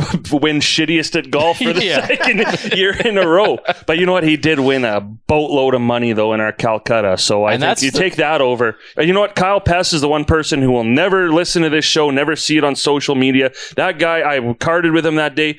What an absolute dog shit performance that was. He really battled your cousin for last place, but he also won a boatload of money. So, like, who cares? Are they the losers or the winners in this story? I feel like they're the winners if they win money. Like, at this level, it's all about money. Yeah. It's not about performance. Like, who are we kidding? Would you rather win a tournament or win I want that gold jacket. Oh, and see, if you win the tournament, though, you win some money. Yeah, if you have guts to bet on yourself, which... Everyone does. Everyone does, yeah. Okay, I get it. But Cole's notes, hotels were awesome. Golf was awesome. Weather was awesome. Group was awesome. Raised a shit ton of money for charity thanks to Lund's Loser Pool. And which, keep in mind, we got a Wine Survivor event coming up November 5th. So if you love wine and you love getting out, it's at Tiffany's. Get in touch with one of us. We'll get you signed up. We have some fun giveaways. I think we did a couple real fun little wine giveaways at our last one that we haven't been able to do for 2 or 3 years. And it's a big fundraiser for us, for the Chubs, to donate back to Central Alberta. So I think Lundy, we got up to 6,700 this year with helping out the PAP. Without a Wine Survivor. Without a Wine Survivor. So I think we're trying to get, closer to that 12, 13, 14, 15,000 $1,000 mark for charity. And then we're off to Phoenix next year. Well, you know what, Des? Let's plug this Wine Survivor a little bit here. So November 5th. He just did. November 5th. He didn't tell me when the date. Let me work my magic, Ted. November 5th, Tiffany's, and one of the prizes is beer for a year, and the other prize, obviously, if your Wine Survivor team wins, I think you end up with your team ends up with over 100 bottles of wine. So my brother won that one year, and on his team was him and one other person, so they split 50 bottles. I thought he just had his own, he bought all 6 spots and he won 150 bottles of wine. So he did, but I think he promised bottles of wine and he's like, "Oh yeah, Ryan, I'll give you 6 bottles of wine." So I'm like, "Oh yeah, I'll take this one." No, he's like, "No, you can't have that one. I'll take this." "No, you can't have that one." So he gave me the 6 shittiest bottles of wine. But this year we're doing it different. It's only good bottles of wine, so there's not going to be any crap. It's all going to be minimum. We're buying the wine. It's minimum $20 bottles, no more $6 bottles of wine. So we're just doing it's $40, $20 for your entry, $20 towards wine. We're getting a great deal on the wine as well, so it's going to be really good wine, and it is a good time. We just who's going to MC it? I think we get Aaron to MC. Yeah, she doesn't have the microphone right now, so she can't say no. I'm not giving it to her either. Yeah. Actually, no. Let's get Andrew to MC. I think Andrew would do a bang up job. MC. Welcome to Wine Survivor. You lose. Good night. Fucking in and out. This guy gets it. I think Andrew would do a hell of a job MC. Time is money, Ted. Yeah. I mean, people have got to be sick of us by now. Yeah. I don't want to hear any of us talking I'm in. more. I'll do it. Hey, you heard it here first, except for... Are you really going to do it? I think you do a fantastic job. I'm dead serious. What do you actually have to do? MC. We'll take this offline. Okay, sure. Yeah, I'm in. But yeah, so how much does it pay? Zero. Oh, Huge shout out to Tiffany's. You can't say no. You already said yes. And Sawback too, right? They've partnered a couple of times. The couple times we've actually been able to do this Wine Survivor and doing the beer for a year as well. So yeah, it's a lot of fun. And we shot a lot of breezes there. But good summer. Oh, this is what I did want to say before too, Dustin.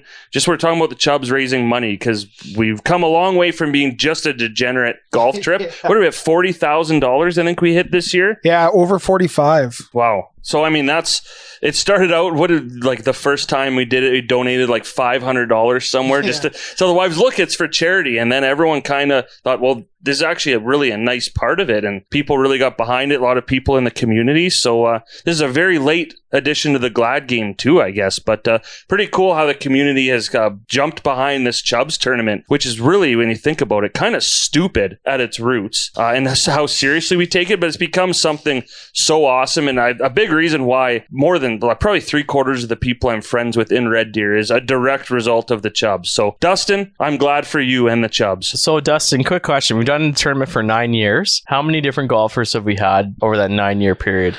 68. That's pretty good. So 68 guys have raised over $45,000 for a weekend getaway once a year. So I'm extremely proud of that. That's something. Obviously, we could just go golfing and that's it. But we choose to raise money. Obviously, it's a little selfish of us to make us feel better. But at the same time, we're doing so much good with that money. The upside's way better. I think too, it adds a couple more events a year for us to get together and have drinks with our friends, really. The Wine Survivor was a great idea off the hop, and then we did it once and we thought, okay, let's make an event out of this. And we did that and realized how much fun it could be when we're all out in public supporting some of the sponsors that support us for the Chubs. So I don't know. The Chubs to me is it's become this huge thing that I never thought would happen when we did it the first year, is with 12 of us. And how many people actually, when you hear the Chubs and they're like, oh, you're part of the Chubs? And it's like, oh, fuck, how the hell do you know about the Chubs? It's stretched funny. A long way. Yeah, it's really funny when you talk to someone that hasn't heard about the Chubs or the Chubettes because they think you're just making fun of people's weight. And that's happened a couple times. Yeah, Chubs. About the Chubs. Which guy are they talking about? It could be any of them. Yeah. Are you in the Chubettes? Excuse me? Yeah. So it's like both the Chubettes, fantastic group of people, fantastic job raising money, and it's such a fun weekend, but it's so much more than that weekend. It's really like 3 or 4 events throughout the year, and I'm thrilled and I'm very proud to be a part of it. And I know we're going to keep growing it year over year, and I know there's a huge wait list, and there's businesses that are on the wait list for us to use that business, like Tiffany's, like Cilantro and Chive, like Bo's. Like, we support those businesses by having events there, and we do such a good job raising the money. I can't wait to see what the next 10 years brings, because the next 9 years brings, because the first 9 years have been absolutely incredible. But now, as we cheers the Chubs, we also say our once an episode cheers to Door Tender, who once again delivered so that we can enjoy a few beverages in Lund's basement tonight, just like the old days. I think by now everyone knows the spiel. It's free delivery, great rewards, great people. Download the app, go to doortender.ca and whatnot. I think what we really need to cheers to is over the summer, they had a really monumental occasion because they launched in Edmonton, now running in Edmonton, which is, last time I checked, a little bit bigger than Red Deer. So I think a big undertaking, but that's huge. So congratulations to everyone at Door Tender. It's been really fun, being partners with them since this podcast started, and was, their early days as well, and watching them grow. Pretty incredible for them to be in Edmonton. I mean, less than 3 years, I think, operational in Red Deer, and to be able to make that jump is awesome. Another great social media. And saw it the other day. Troy Claus was spinning the Door Tender sign on a main road in Edmonton. I thought it was pretty awesome and pretty cool to see that the owners of Door Tender are actually spinning signs in Edmonton to get it going. So yeah, and if you haven't listened to every episode, you're kind of maybe a late joiner. Go back and listen to episode 7 with Troy, because they have just a really cool origin story there. And if you're ever in Edmonton, you don't need to make a trip to the liquor store anymore. Just not dial up again, back in the fax machine days, but doortender.ca or the Door Tender app, 2 different places now. And we end up in Edmonton every now and then, so it's pretty cool knowing we can support them there too. Like, what a rise to fame that company's had in such a short amount of time. I'd like to take some credit for that. Not me personally, but the podcast. Our code has probably brought them tens of dollars of business. Yes. Like, at least. Maybe 20s. I don't know. They are such a good group of guys too, and they get it. Those guys get it. Like, it's such a simple bit. Like, it's like the Ubers, the Airbnb. It's like one of those business models. Like, why wasn't this thought of before? Alcohol delivery, liquor store delivery. Yeah, of course. It just makes so much sense. Like, I could have made $1 million if I would have thought of this 5 years ago. They're probably well on their way to $1 million. And I hope they share some of that with us. No pressure, Troy and the gang over at Door Tender, but just like 20% would be nice. $200K. Yeah. You heard it here first. We want $200K. And we're coming for it. We're coming for it. All right. Well, and now into, I don't know what this segment is anymore. I guess we'll just keep calling it the Andrew Russell Market Minute, even though it's many, many minutes. But Andrew, take it away. Obviously, the last 2 months since we last did a recording, a lot has probably changed in the housing market. Yeah, the market's changed quite a bit.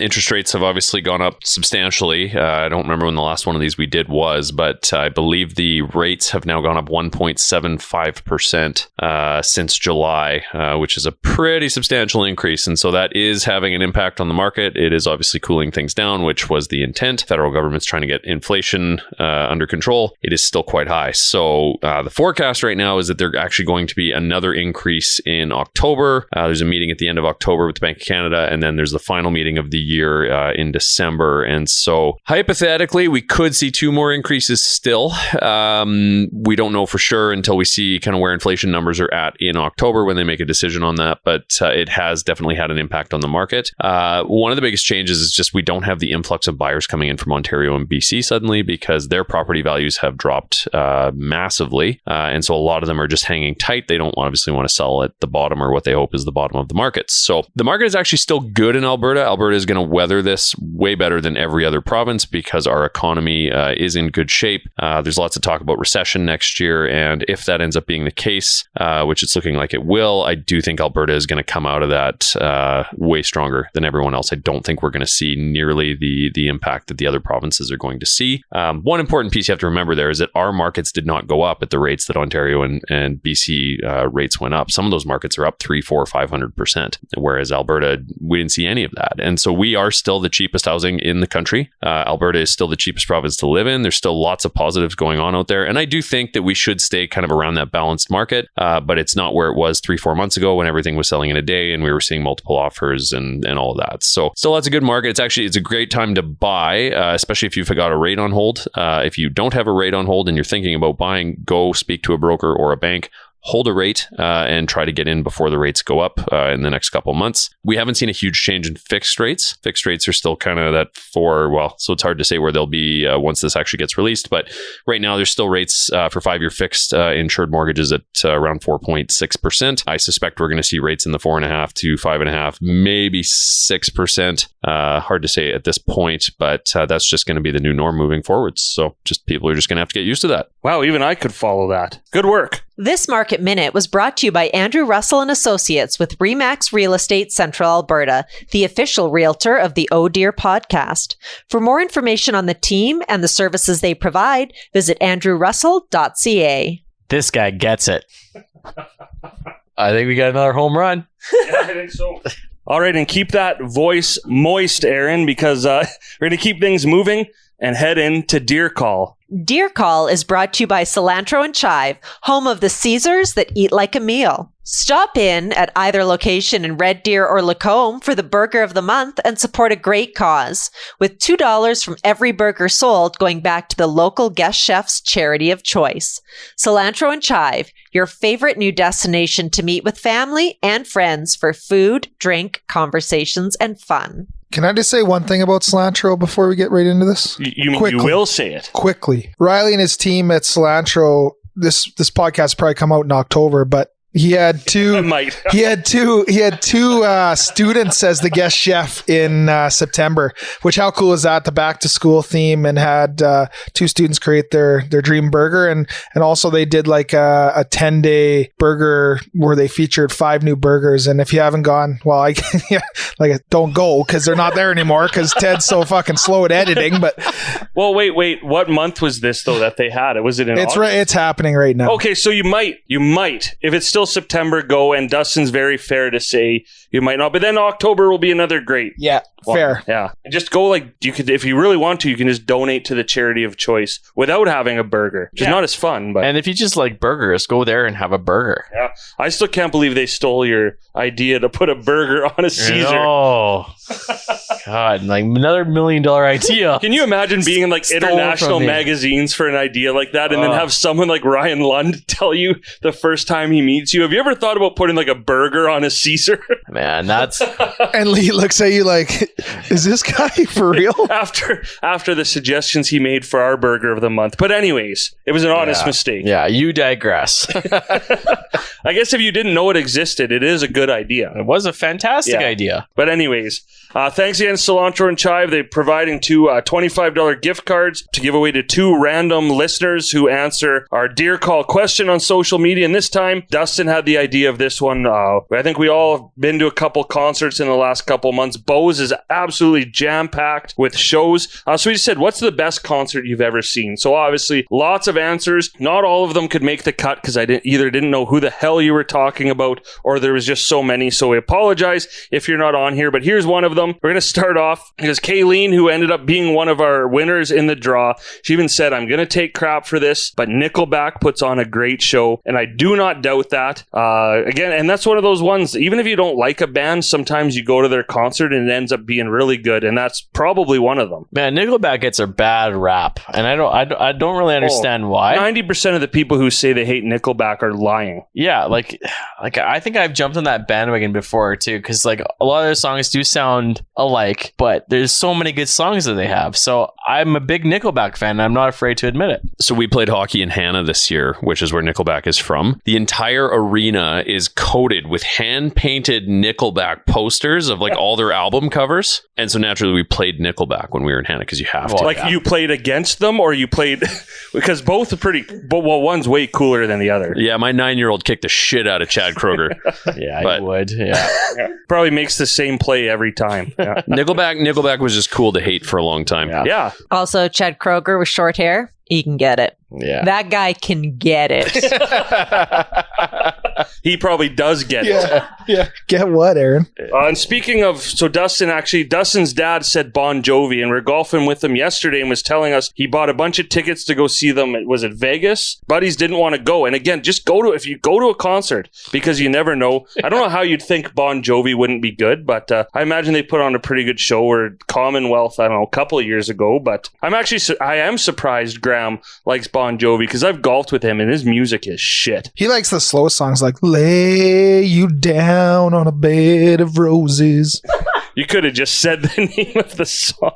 All right, moving on before we have to go through that again. Here's a couple out there ones. Marissa said Slipknot. I'm afraid we've lost Marissa to a tough crowd. Slipknot's the really heavy metal. Yeah, they got like the weird masks and stuff, but they're not Kiss. Oh, I don't know if I can picture Slipknot. I know the name, but Probably, if you're into that, good show. Marissa, probably a lot tougher than the rest of us because I don't think we do very well there. Casey, our other winner, she said the Gruesome Twosome. I don't know if that's an official name or just what she said, but Alice Cooper and Rob Zombie, which is an interesting pairing. Two different eras. I guess kind of in their own eras, the same type of thing, but I can imagine, again, interesting concert, interesting crowd. Rob Zombie wins for most songs on video games, I think, too. Really? Oh, I wouldn't even know that, but I'll take your word for it. Laura also said Alice Cooper, and then we'll move into a whole different genre. This is one guy I've seen, I think, 8 times. The reason I like country music, Jennifer said Keith Urban, who I haven't seen him in a while. I don't know if any of you have seen him. That guy can frickin' play the guitar, though, and he can get it.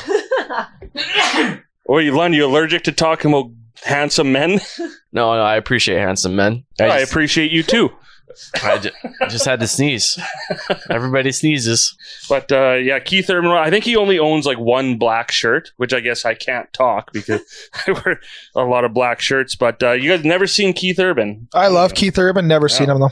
Maddie and Claire both said Eric Church, which isn't someone I've ever seen. He's kind of like funk country, though, right? I've kind of fallen off the country map, but A couple of girlfriends of mine, I think they just follow Eric Church around the continent. They're at every concert he does. So apparently he puts on a great show. I've seen him twice, and I don't know about you guys. I like country, but I dig a guy who can play country on stage, acoustics, or like with either a front or a backwards ball cap. I dig that. so you like all of country music right now, basically. I don't know What about now. What about Sideways? Oh, I don't know. But like Rodney Atkins and Eric Church were kind of like the trailblazers on that. So you like basically any country music as long as they're not wearing a cowboy hat. Here's one. This is probably one of the most obvious ones, and the most answered one. Shani, Travis, Rachel, Leah, Dana, Julie, Miranda, Chelsea all said Garth Brooks. And then Amy said Garth Brooks in Vegas, which I can only assume is even better. I've seen Garth Brooks once, not the most recent time he was here. I know Aaron, you just did, but it's a given. Like he actually revolutionized, I don't know about the concert in general, but definitely the country music concert. And he's a hefty guy too. Like he goes hard. That guy, Lund, gets it. And sweats it. God damn, would he just throw a sweat in the crowd? I think you were at the same show as me at Stampede. Yeah. What do you mean he throws it in the crowd? Like he just wipes his foot. He goes so hard. Yeah. He's such an entertainer that he was sweating so bad he would take his cowboy hat off. And like we were a fair distance away from the stage, but you could see him wipe his forehead and just throw it in the crowd. And I'm sure everyone was just like, oh yeah, oh, licking their chops at all his sweat. And then if I do it, I throw my sweaty shirt in the crowd. I'm not allowed to the YMCA anymore. Double standards, man. Yeah. More in the country. This is kind of country and not depends on when you saw her. But Nina, Megan, Heidi, and Kelsey all said Taylor Swift. And Dustin, your sister Kelsey has seen Taylor Swift 8 times. Yeah, they go whenever. I saw Taylor Swift open. For Rascal Flatts? Nope, for Brad Paisley. Oh, yeah. So I was supposed to go to that show and missed it, but I saw her open for Rascal Flatts back when she was still country. The concert, I don't know. I can imagine her concerts might actually be a little better now that she's kind of done the pop thing and a little more energetic. But my goodness, still, like, throw on Teardrops on my guitar, Tim McGraw. Lund, you thought you saw me cry when you gave me that Christmas gift. My goodness. Yeah, I can't wait to see you cry again. I'll play that song next time. Next time I give you a good present, I'll play that song. Congratulations on puberty, by the way. Yes. Speaking of puberty, what a great segue. Haley said One Direction. Is Haley going through puberty? No. But I could... Okay, that was not as good a segue as I thought, but One Direction did right before our eyes. Well, yeah. But so I can imagine it was a good show, too. They're not together anymore. Is Harry the only one that made it out of that band? Harry Styles? More or less, yeah. Like that he was in One Direction, right? Yeah. Yeah, it's kind of like an in-sync thing. Like, So you see the JT of One Direction. yeah, everybody 100%, has done their own thing. They're successful, very in their own successful way, in their own but right. there's only one star. Yeah. Yeah, But isn't the Niles? he is one of them. Oh, I He's thought that's a Fraser's star, brother. isn't he? And I know Ish. Zayn had a little, Zayn had pillow talk or whatever, right? Obviously doing well enough that we're talking about them, but Yeah. I will say... They're so I did lucky it. we're talking about them on our podcast. That's how they know they've made it. But I really like Harry Styles' music. I don't know what there is to be said about him as an actor. He's maybe a little too moist. Did you guys see Might him have spit spit on on Chris Yeah. Pine? Oh my god! we don't want to Allegedly. spread rumors on this podcast Yeah. because again, Chris Pine But might listen to this. He But hucked a loogie on Chris Pine. I saw it with my own eyes.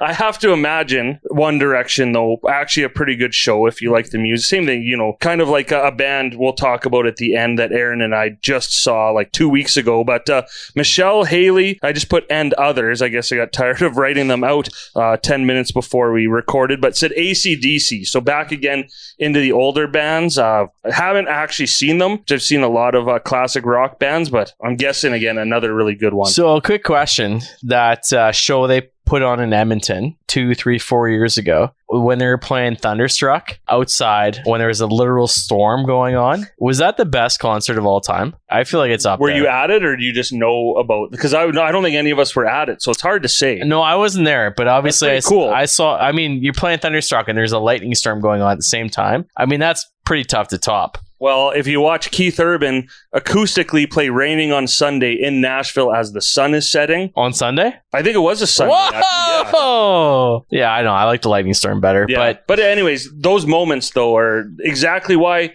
you should go I know watch why. live music. I know it's like I'm not a big music guy, but like ticket prices for concerts getting Yes. more and more expensive. So I don't know. Like I'd rather go to a much more intimate setting, like a bar or like Bo's for sure. Yeah, a couple and that's hundred why people. especially when you like those indie bands and Yeah. stuff, right? It's awesome because tickets are usually like $20 to their show, and it's intimate. And then they sometimes they get bigger. It's more expensive. You always get to be one of those people that say, "I saw them in a bar. Yeah. They played for 100 people." Like before that they got type of huge, thing, I yeah. was there first. I knew. Speaking of, I don't know how much this would have cost, but I found from doing this deer call too that a lot of big acts have come to Red Deer. Caleb said Rush in Red Deer is his favorite show. But you have to imagine, like, if it was probably at the Centrium for Rush, that's like a pretty small-ish venue and probably still pretty intimate. And I have seen Rush, and of course, you just go to watch Neil Peart play the drums for like 70 minutes nonstop. So pretty good show. A lot of people aren't into Rush, but I would assume a good show. And another one, I didn't know this too, like Elton John apparently came to Red Deer. I don't know when. If you guys knew, it was obviously long before I lived here, but a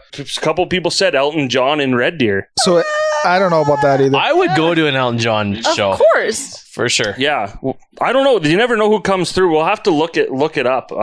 Andrew, you're not on the mic right now. Look it up to see if Elton John ever came to Red Deer. That was one concert and I was supposed to go to, and I can't remember why I bailed, but I still regret it to this day because my friends too, they were walking through the concourse at the Saddle Dome. You know, people like random concert promoters and stuff, they just randomly gave like, "Hey, you guys, you get to sit in the front row." So I spent the whole night getting pictures and videos of front row Elton John. Really stupid. Okay, we have confirmation. Elton John, it looks like, played the Centrium. 6,600 tickets sold out in less than half an hour. Played the Centrium in 2012. So only 10 years ago. Wow. He was pretty big back then. Yeah. I mean, he's still pretty big today. I mean, he's been pretty big for like 30 years. Well, more than that. 33 Like years. 50. I don't know. 70s. He was 70s, yeah. Yeah, I don't know his life story. Yeah. Anyways, Darcy said just rolled through Edmonton like last weekend, the stadium tour with Motley Crue, Def Leppard, and Poison, which, man, I love Motley Crue. Don't think I'd care to see them live now, but I saw Def Leppard and Poison a couple years ago, and one of my favorite shows, too. All three of those bands are together at one place? Yes. Oh, wow. That's yeah, cool. at Yeah, I'd see Commonwealth, last the Sunday of September long weekend. Pretty big tour, so I can imagine why that would be your favorite. Logan said Metallica, and so did Emily, said Metallica in LA. I think going, like, we'll talk about it too, going somewhere to see a concert can be even more fun. Didn't Metallica play a live show at a prison? Was that them? I'm sure it's probably a lot of their fans that downloaded them on Napster that got to see them in prison, that they all sued, so... What's your beef with Napster, man? Nothing. I was more of a line. No, it's nothing with that. It was Metallica like sued all their fans. Haven't you heard the like Enter Napster, the Weird Al parody of that? It's all about how like they sued their own fans for downloading their music on Napster. Weird Al, there's a dream concert I would love to go to. Yeah. I went to him in Red Deer.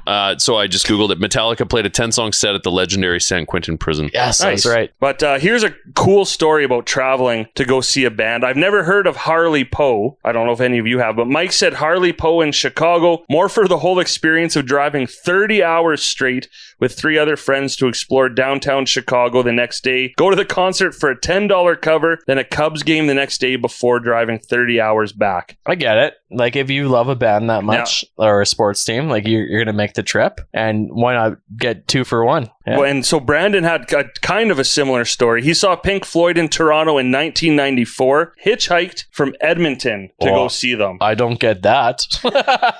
I don't think I'll ever hitchhike in my life. You could, though, in 94. You can't now. A lot more murders now. Like, what's the difference? I don't even know if I have an answer to that. I just know it's There more It was dangerous. just more common. It's illegal. It's illegal too, right? There were more Yeah, but you still get picked up. Yeah. now. There were more serial killers active in the 80s and 90s, so your chances of being murdered by a serial killer technically would have been higher, but you didn't know the dangers because we didn't have the internet yet. So. Of course, you would know that. Wow. Yeah. So now we can get into the last couple ones. This is probably my second favorite concert I've ever seen. Seen them close to 10 times probably. Now, Liesel said Arkells, great Canadian band, but now they're which is awesome for them. They're playing like the Saddle Dome and Rogers Place now, and I'm going to be a snob. Like, I remember seeing them at the bar at Sate for like $15 playing for 300 people, and incredible. But I don't know if any of you have actually seen them live, but like their energy is unmatched by any of the biggest bands you've ever seen. I've never seen them live, but I do like a lot of their songs, so they're on my list for sure. Yeah, I think end of October. So if this podcast comes out before the end of October, you could go see them as well. And yeah, even at the Saddle Dome, like just their stage presence is unbelievable. Even if you're not a big fan, go see it. Now, here's something we can relate to. Paul, our good friend Paul, who is, I found out, the president of the Red Deer Hot Dog and Sausage Council. I think you knew this too, Lund. Yeah, I know. He's giving me. That's a whole other thing. Yeah, No, they he got gave me business cards. Yeah, he gave me his business card. Anyways, Yeah. Paul said the Spice Girls cover band at Bose, which was Wannabe, a Spice Girls tribute, and they're coming back October 21st. Yes. We're all going. Yep. And so we can relate to that one. Dustin, you missed that show, and we talked about it last episode. Man, that was a lot of And fun. you don't want to miss the next one. No. Dustin. I got tickets. Yeah, I good. paid for them. Good. You won't regret it. No, it's amazing. And do you know what's funny is when we had Peter and Patrick on the last show, we were talking about that, and they already, like 2 days later, that concert was announced. So they were sitting there. They kept a straight They face. knew. They knew that because the Road the Stage is one of the presenters of that concert. So they knew it was coming, and we just brought it up randomly, and they good poker faces. Couple of bullshit artists, those two. Yeah. And the last one here, Joe said toss up between Shania Twain. Have any of you... Party for Two. Yeah. Oh, I just wanted, there's a great documentary on her on Netflix, by the way. Has anyone seen her live, though? Nope. I've only seen like Super Bowl where she lip synced, so that doesn't even count. She said, or Backstreet Boys, which Bree also said Backstreet Boys. Aaron, a few of us just went to this concert. You're the only person in the world who could overthink a Backstreet Boys concert. Aaron, how moist? So, She spent more time staring at saying that my beer can was too small in my hand. yeah, your hands were very large that night. Swollen.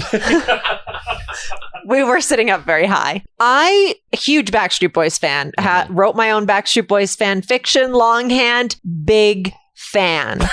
Let me make that very clear. Yeah. I went to see them in like grade 6, one of the highlight of my life at the time. Mm-hmm. So I was very excited for this concert. And to be fair, they put on an excellent concert. I went into it with a little bit too, like with my adult eyes on. So I really saw how the sausage was made. And I felt Weird. like instead of them being amped to be on stage and just happening to be very like sexy, it was very performative. Like they'd be like, I'm handsome. Wait for cheers. And then like it was just a little performative. Kevin, one of my favorite Backstreet Boys, looked like a Civil War general who also happened to be a vampire, but only drank green juice. He did. Like, to be fair, he had like the ponytail, but also then the rest of his hair was like long and shoulder length, but like a half Like a pony. yeah, It was I just very, really and, like, got a Civil War coat on, quite literally. To be fair, it's a very fair assessment, but also just go watch the Backstreet I Boys. know. I got a little relax. bit into the weeds of what they were wearing, and Plural. Yeah. Sounds like you got a little bit into the weed, Aaron.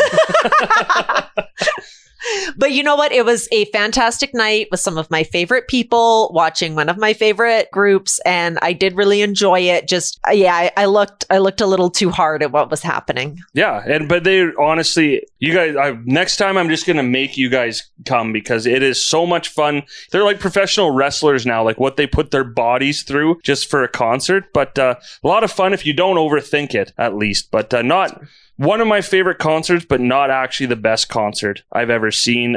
If any of you have seen this band, you'll probably agree with me, but hands down, Foo Fighters. Yes. Best show I've ever seen. Both times I've seen them. I know, Andrew, you and Dustin both inexplicably comment on these when you know you're going to get to say it on the show, but I saw them. The last time they were here was when he had the broken foot and just sat on like his throne and jammed. And I think Dave Grohl is one of the most talented guys in history, too, and just like such a great stage presence. So both times I saw it, and unfortunately, in a week or so here, supposed to see them in Edmonton, but obviously, one of the most tragic deaths in music in a long time, too. But yeah, Andrew, I'm guessing best show you've ever seen. Hands down. So it was the very last show. I saw them in Calgary. It was the very last show of their tour, and you could tell they were tired. Dave still put a hell of a show on, but like him in that rock throne was the coolest thing I think I've ever seen. You just don't think somebody could give her that hard sitting down. And Lund could. Man, it was so impressive.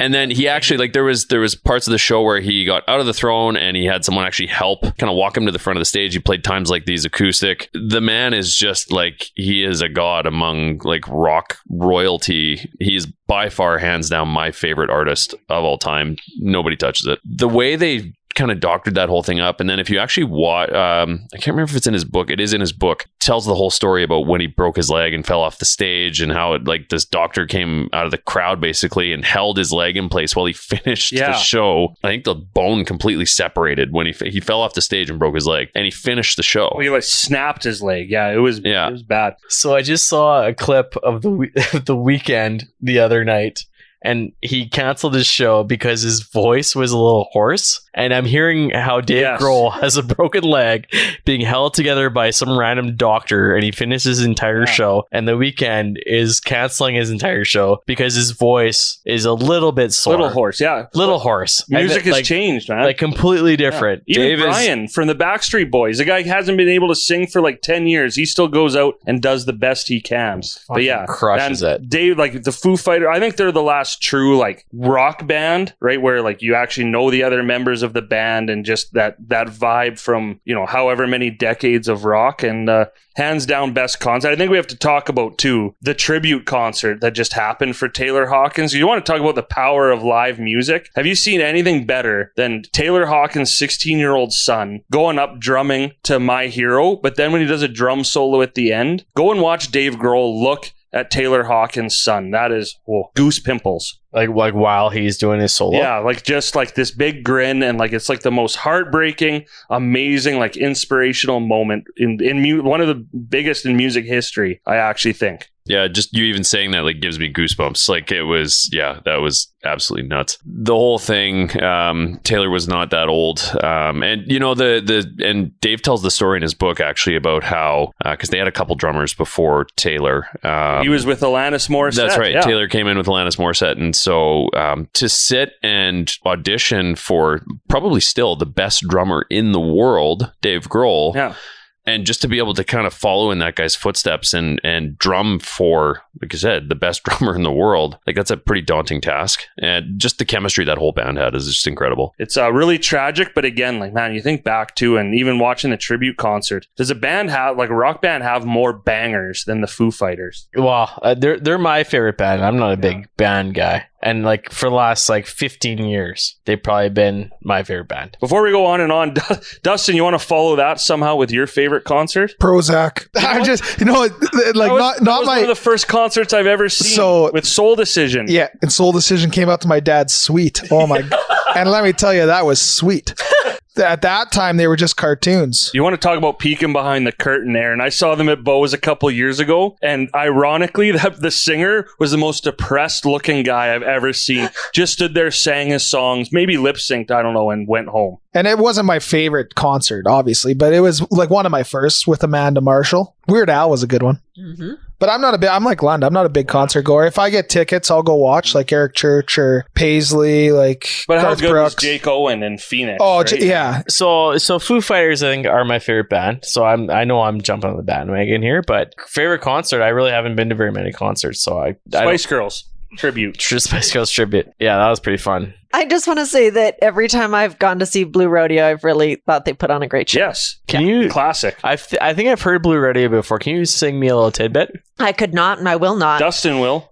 I'm not a singer, so I can't. Give me a song. Try. 5 days in May. There was the 5 days in May. That is not it. One was my birthday. All right. No. No, Blue Rodeo always puts on a great show. All right. Well, we'll see how long. That was a great deer call, honestly. It might be a little long, but who cares? We enjoyed talking about it. We could do what the hell we want. It's our podcast. So thank you, everyone who answered. And I apologize if we actually said your answer and cut it because the rest of us talked too long. But you know what? Start your own podcast and you can cut whatever answer I give you. All right, well, now we're getting to the end. Let's hustle this along. We are going to go into the Oh Dear Showdown. The Oh Dear Showdown is brought to you by Alberta European Motor Works and Alberta Asian Motor Works, family owned and operated in Red Deer for over 15 years. Offering full service for all makes and models, and mention you heard Mike on the Oh Dear podcast for 10% off your next service. Learn more at aemw.com and aamwrd.com and follow them on social media. Hopefully that deal's still good. We didn't even check, but you know what? Only one way to find out. So, hey, the customer is always right. Yeah. So we're into now round 4 of the Oh Dear Showdown. Still not 100% sure what the punishments are. Not like it matters because we're all so backed up on some of the punishments we have to do. But nonetheless, Walsh is getting a 0 points tonight. 0 points, getting 0 points for not being here.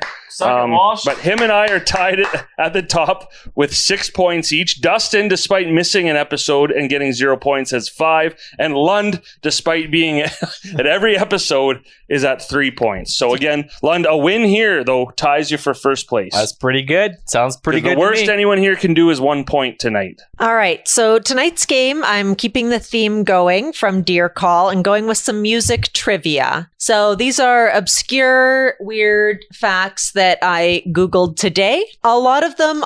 You okay, Lund? Well, probably not, but It's more moist. So this is going to be fill in the blank. 2 points if you get the correct answer. But at Andrew and I's discretion, if nobody gets the correct answer, the answer we deem best or funniest will get a point. Interesting. Mm-hmm. So there's some strategy. So there is a right answer, but if you don't know the right answer, then put a funny answer. Yes. Okay. Like how you both drew a blank for yourself on your board. This is where I need to fill in the blank. It's just a reminder of what we're doing.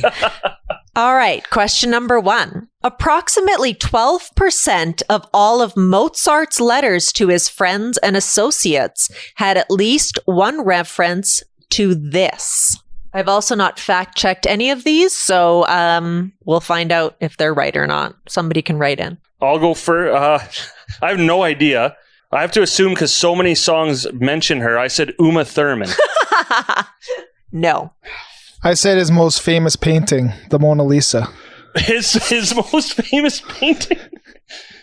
You think Mozart painted the Mona Lisa? I like it. Not correct. I said bitches. Oh, I was going to say that. Close. The answer is poop. Oh. He was very scatological. In fact, some of the lyrics to his music also talk about poop. I'm a scat man.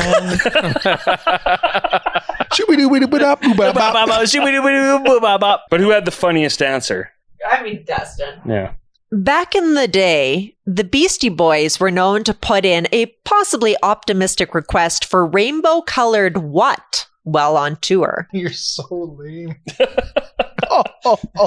You're losing this game tonight. This was an actual stab at it. Maybe I don't know if the optimist part or optics, whatever. I said rainbow-colored glasses. No. I thought I was going for it tonight too. Skittles. They already come rainbow colored. Yeah, that's why I didn't say Skittles. Incorrect. I said suspenders. That was that. I had that answer and I erased it. I'm not kidding. The answer is condoms. Oh. Dumbest answer, Dustin wins. Maybe no. I don't know if any of those were really that funny. No, but I liked glasses or suspenders. Let's give it to Lundy. Yeah, I like Yeah. suspenders. Yeah. Oh, I could have tied for Lundy. that point. In 1996, Ringo Starr went to Japan to take part in an ad for a brand of food product. What does Ringo mean in Japanese, and what was the food product? All right, I'll go first here. So I think Ringo means love in Japanese, and I think he was pumping some sort of cereal. I do love and cereal go hand in hand. Not correct, but I like it. I'm pretty sure Ringo means broth and Ichiban. I hope you're right.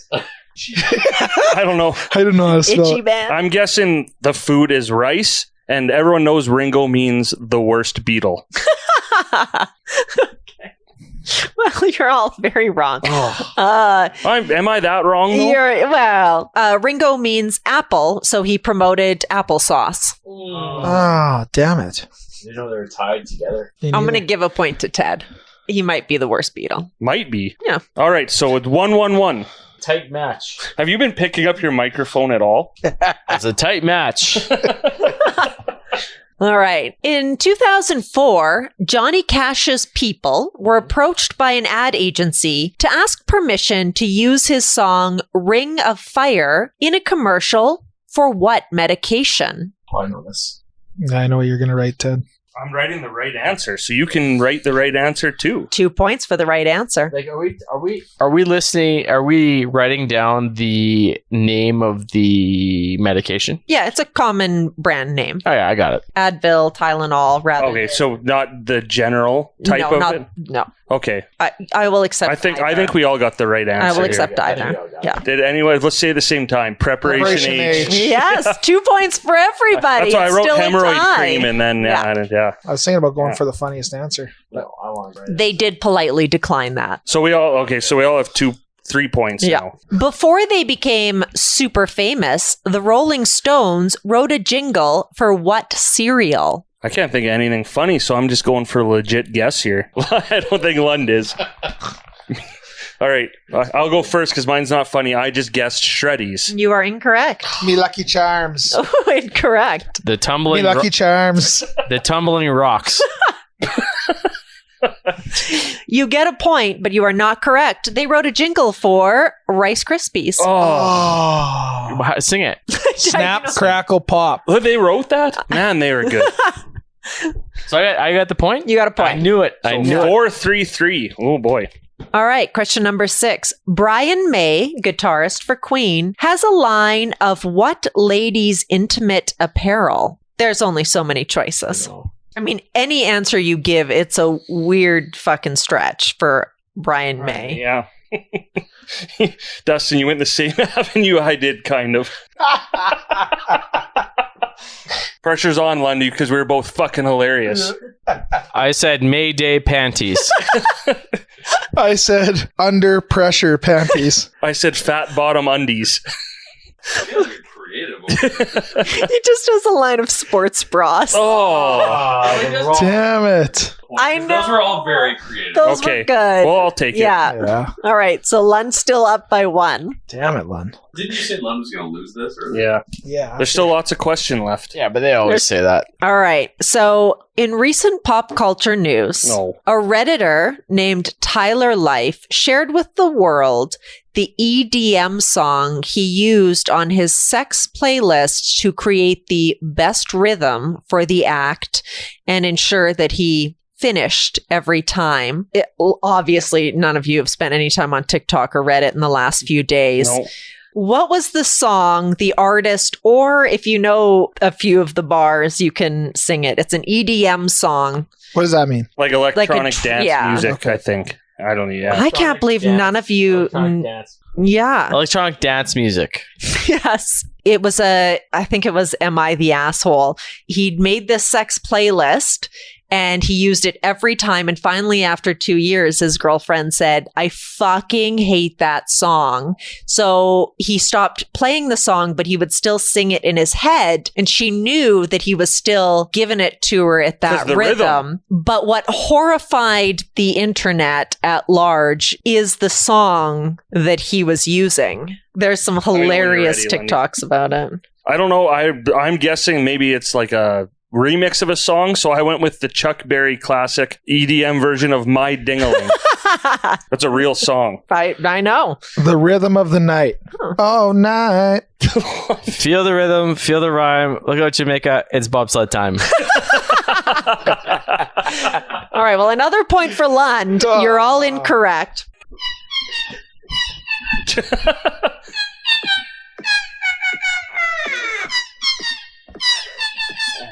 I'm just so depressed at how much I'm relating to this song right now.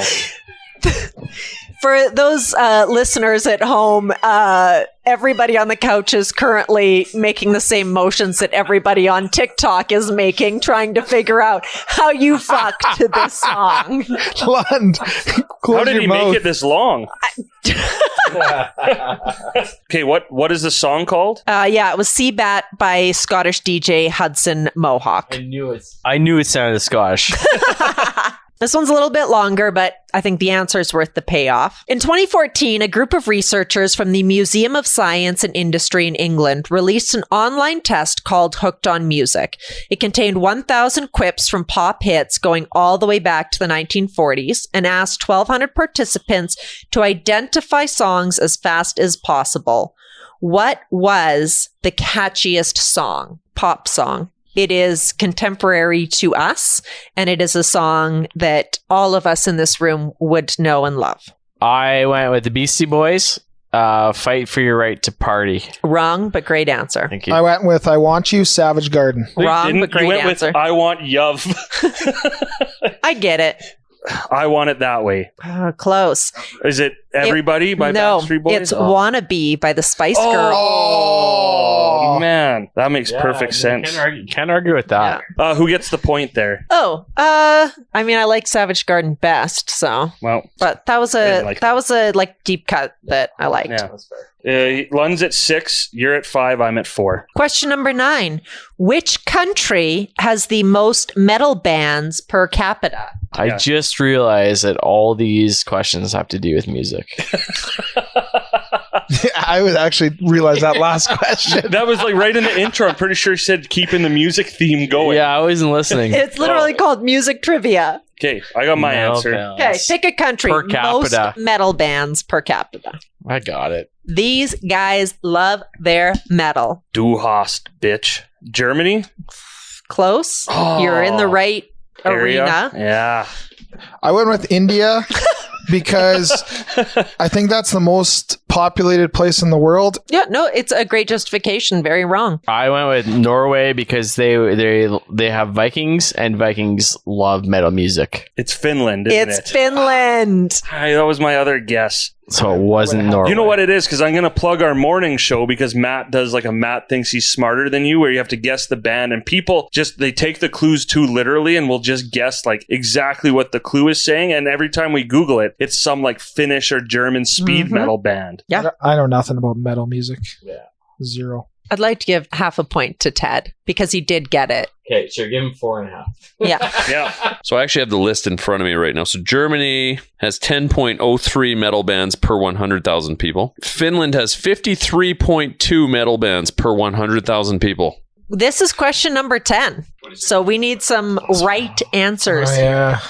Yeah. Jingle Bells was originally a song for what holiday? It is not a Christmas song. Jingle bells, Batman smells, Robin laid an egg. I don't know. I said Halloween. Incorrect. Valentine's Day. Incorrect. That's Jingle Balls. Thanksgiving. Let's pour one out You for the are pilgrims. correct. Yes. It wouldn't have mattered to you. Oh, I had Thanksgiving and I erased it. I can't believe actually. I thought it was written in legitimately. like a European country where they don't do Thanksgiving. No, it's written as a Thanksgiving jam. Yeah, I knew it. Everyone I knows could have that. at least passed dust in there. Yeah, duh.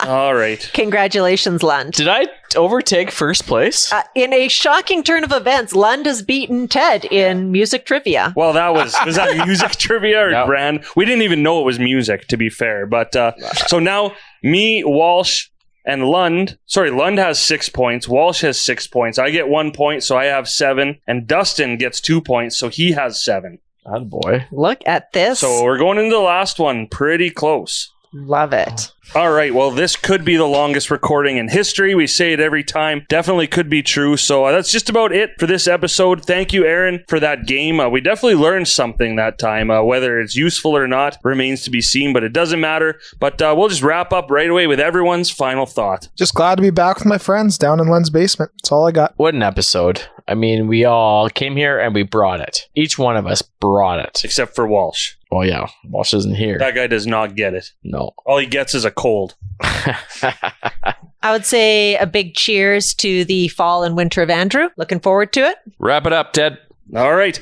Well, thank you one last time. Yeah, short and sweet. Love it. To episode 29 sponsor, Beyond Insurance, and to Matt Cassidy for joining us once more. And of course, to our presenting sponsor, Bo's Bar and Stage. Otherwise, you know the drill. Make sure you're subscribed. Easy for me to say. Subscribe to us on YouTube, wherever you get your podcasts. Follow us on social media. We're going to be dropping one episode a month from here on out. So you will hear from us again in October. And yeah. Moisten up. Or as Aaron would say, moister like an oyster.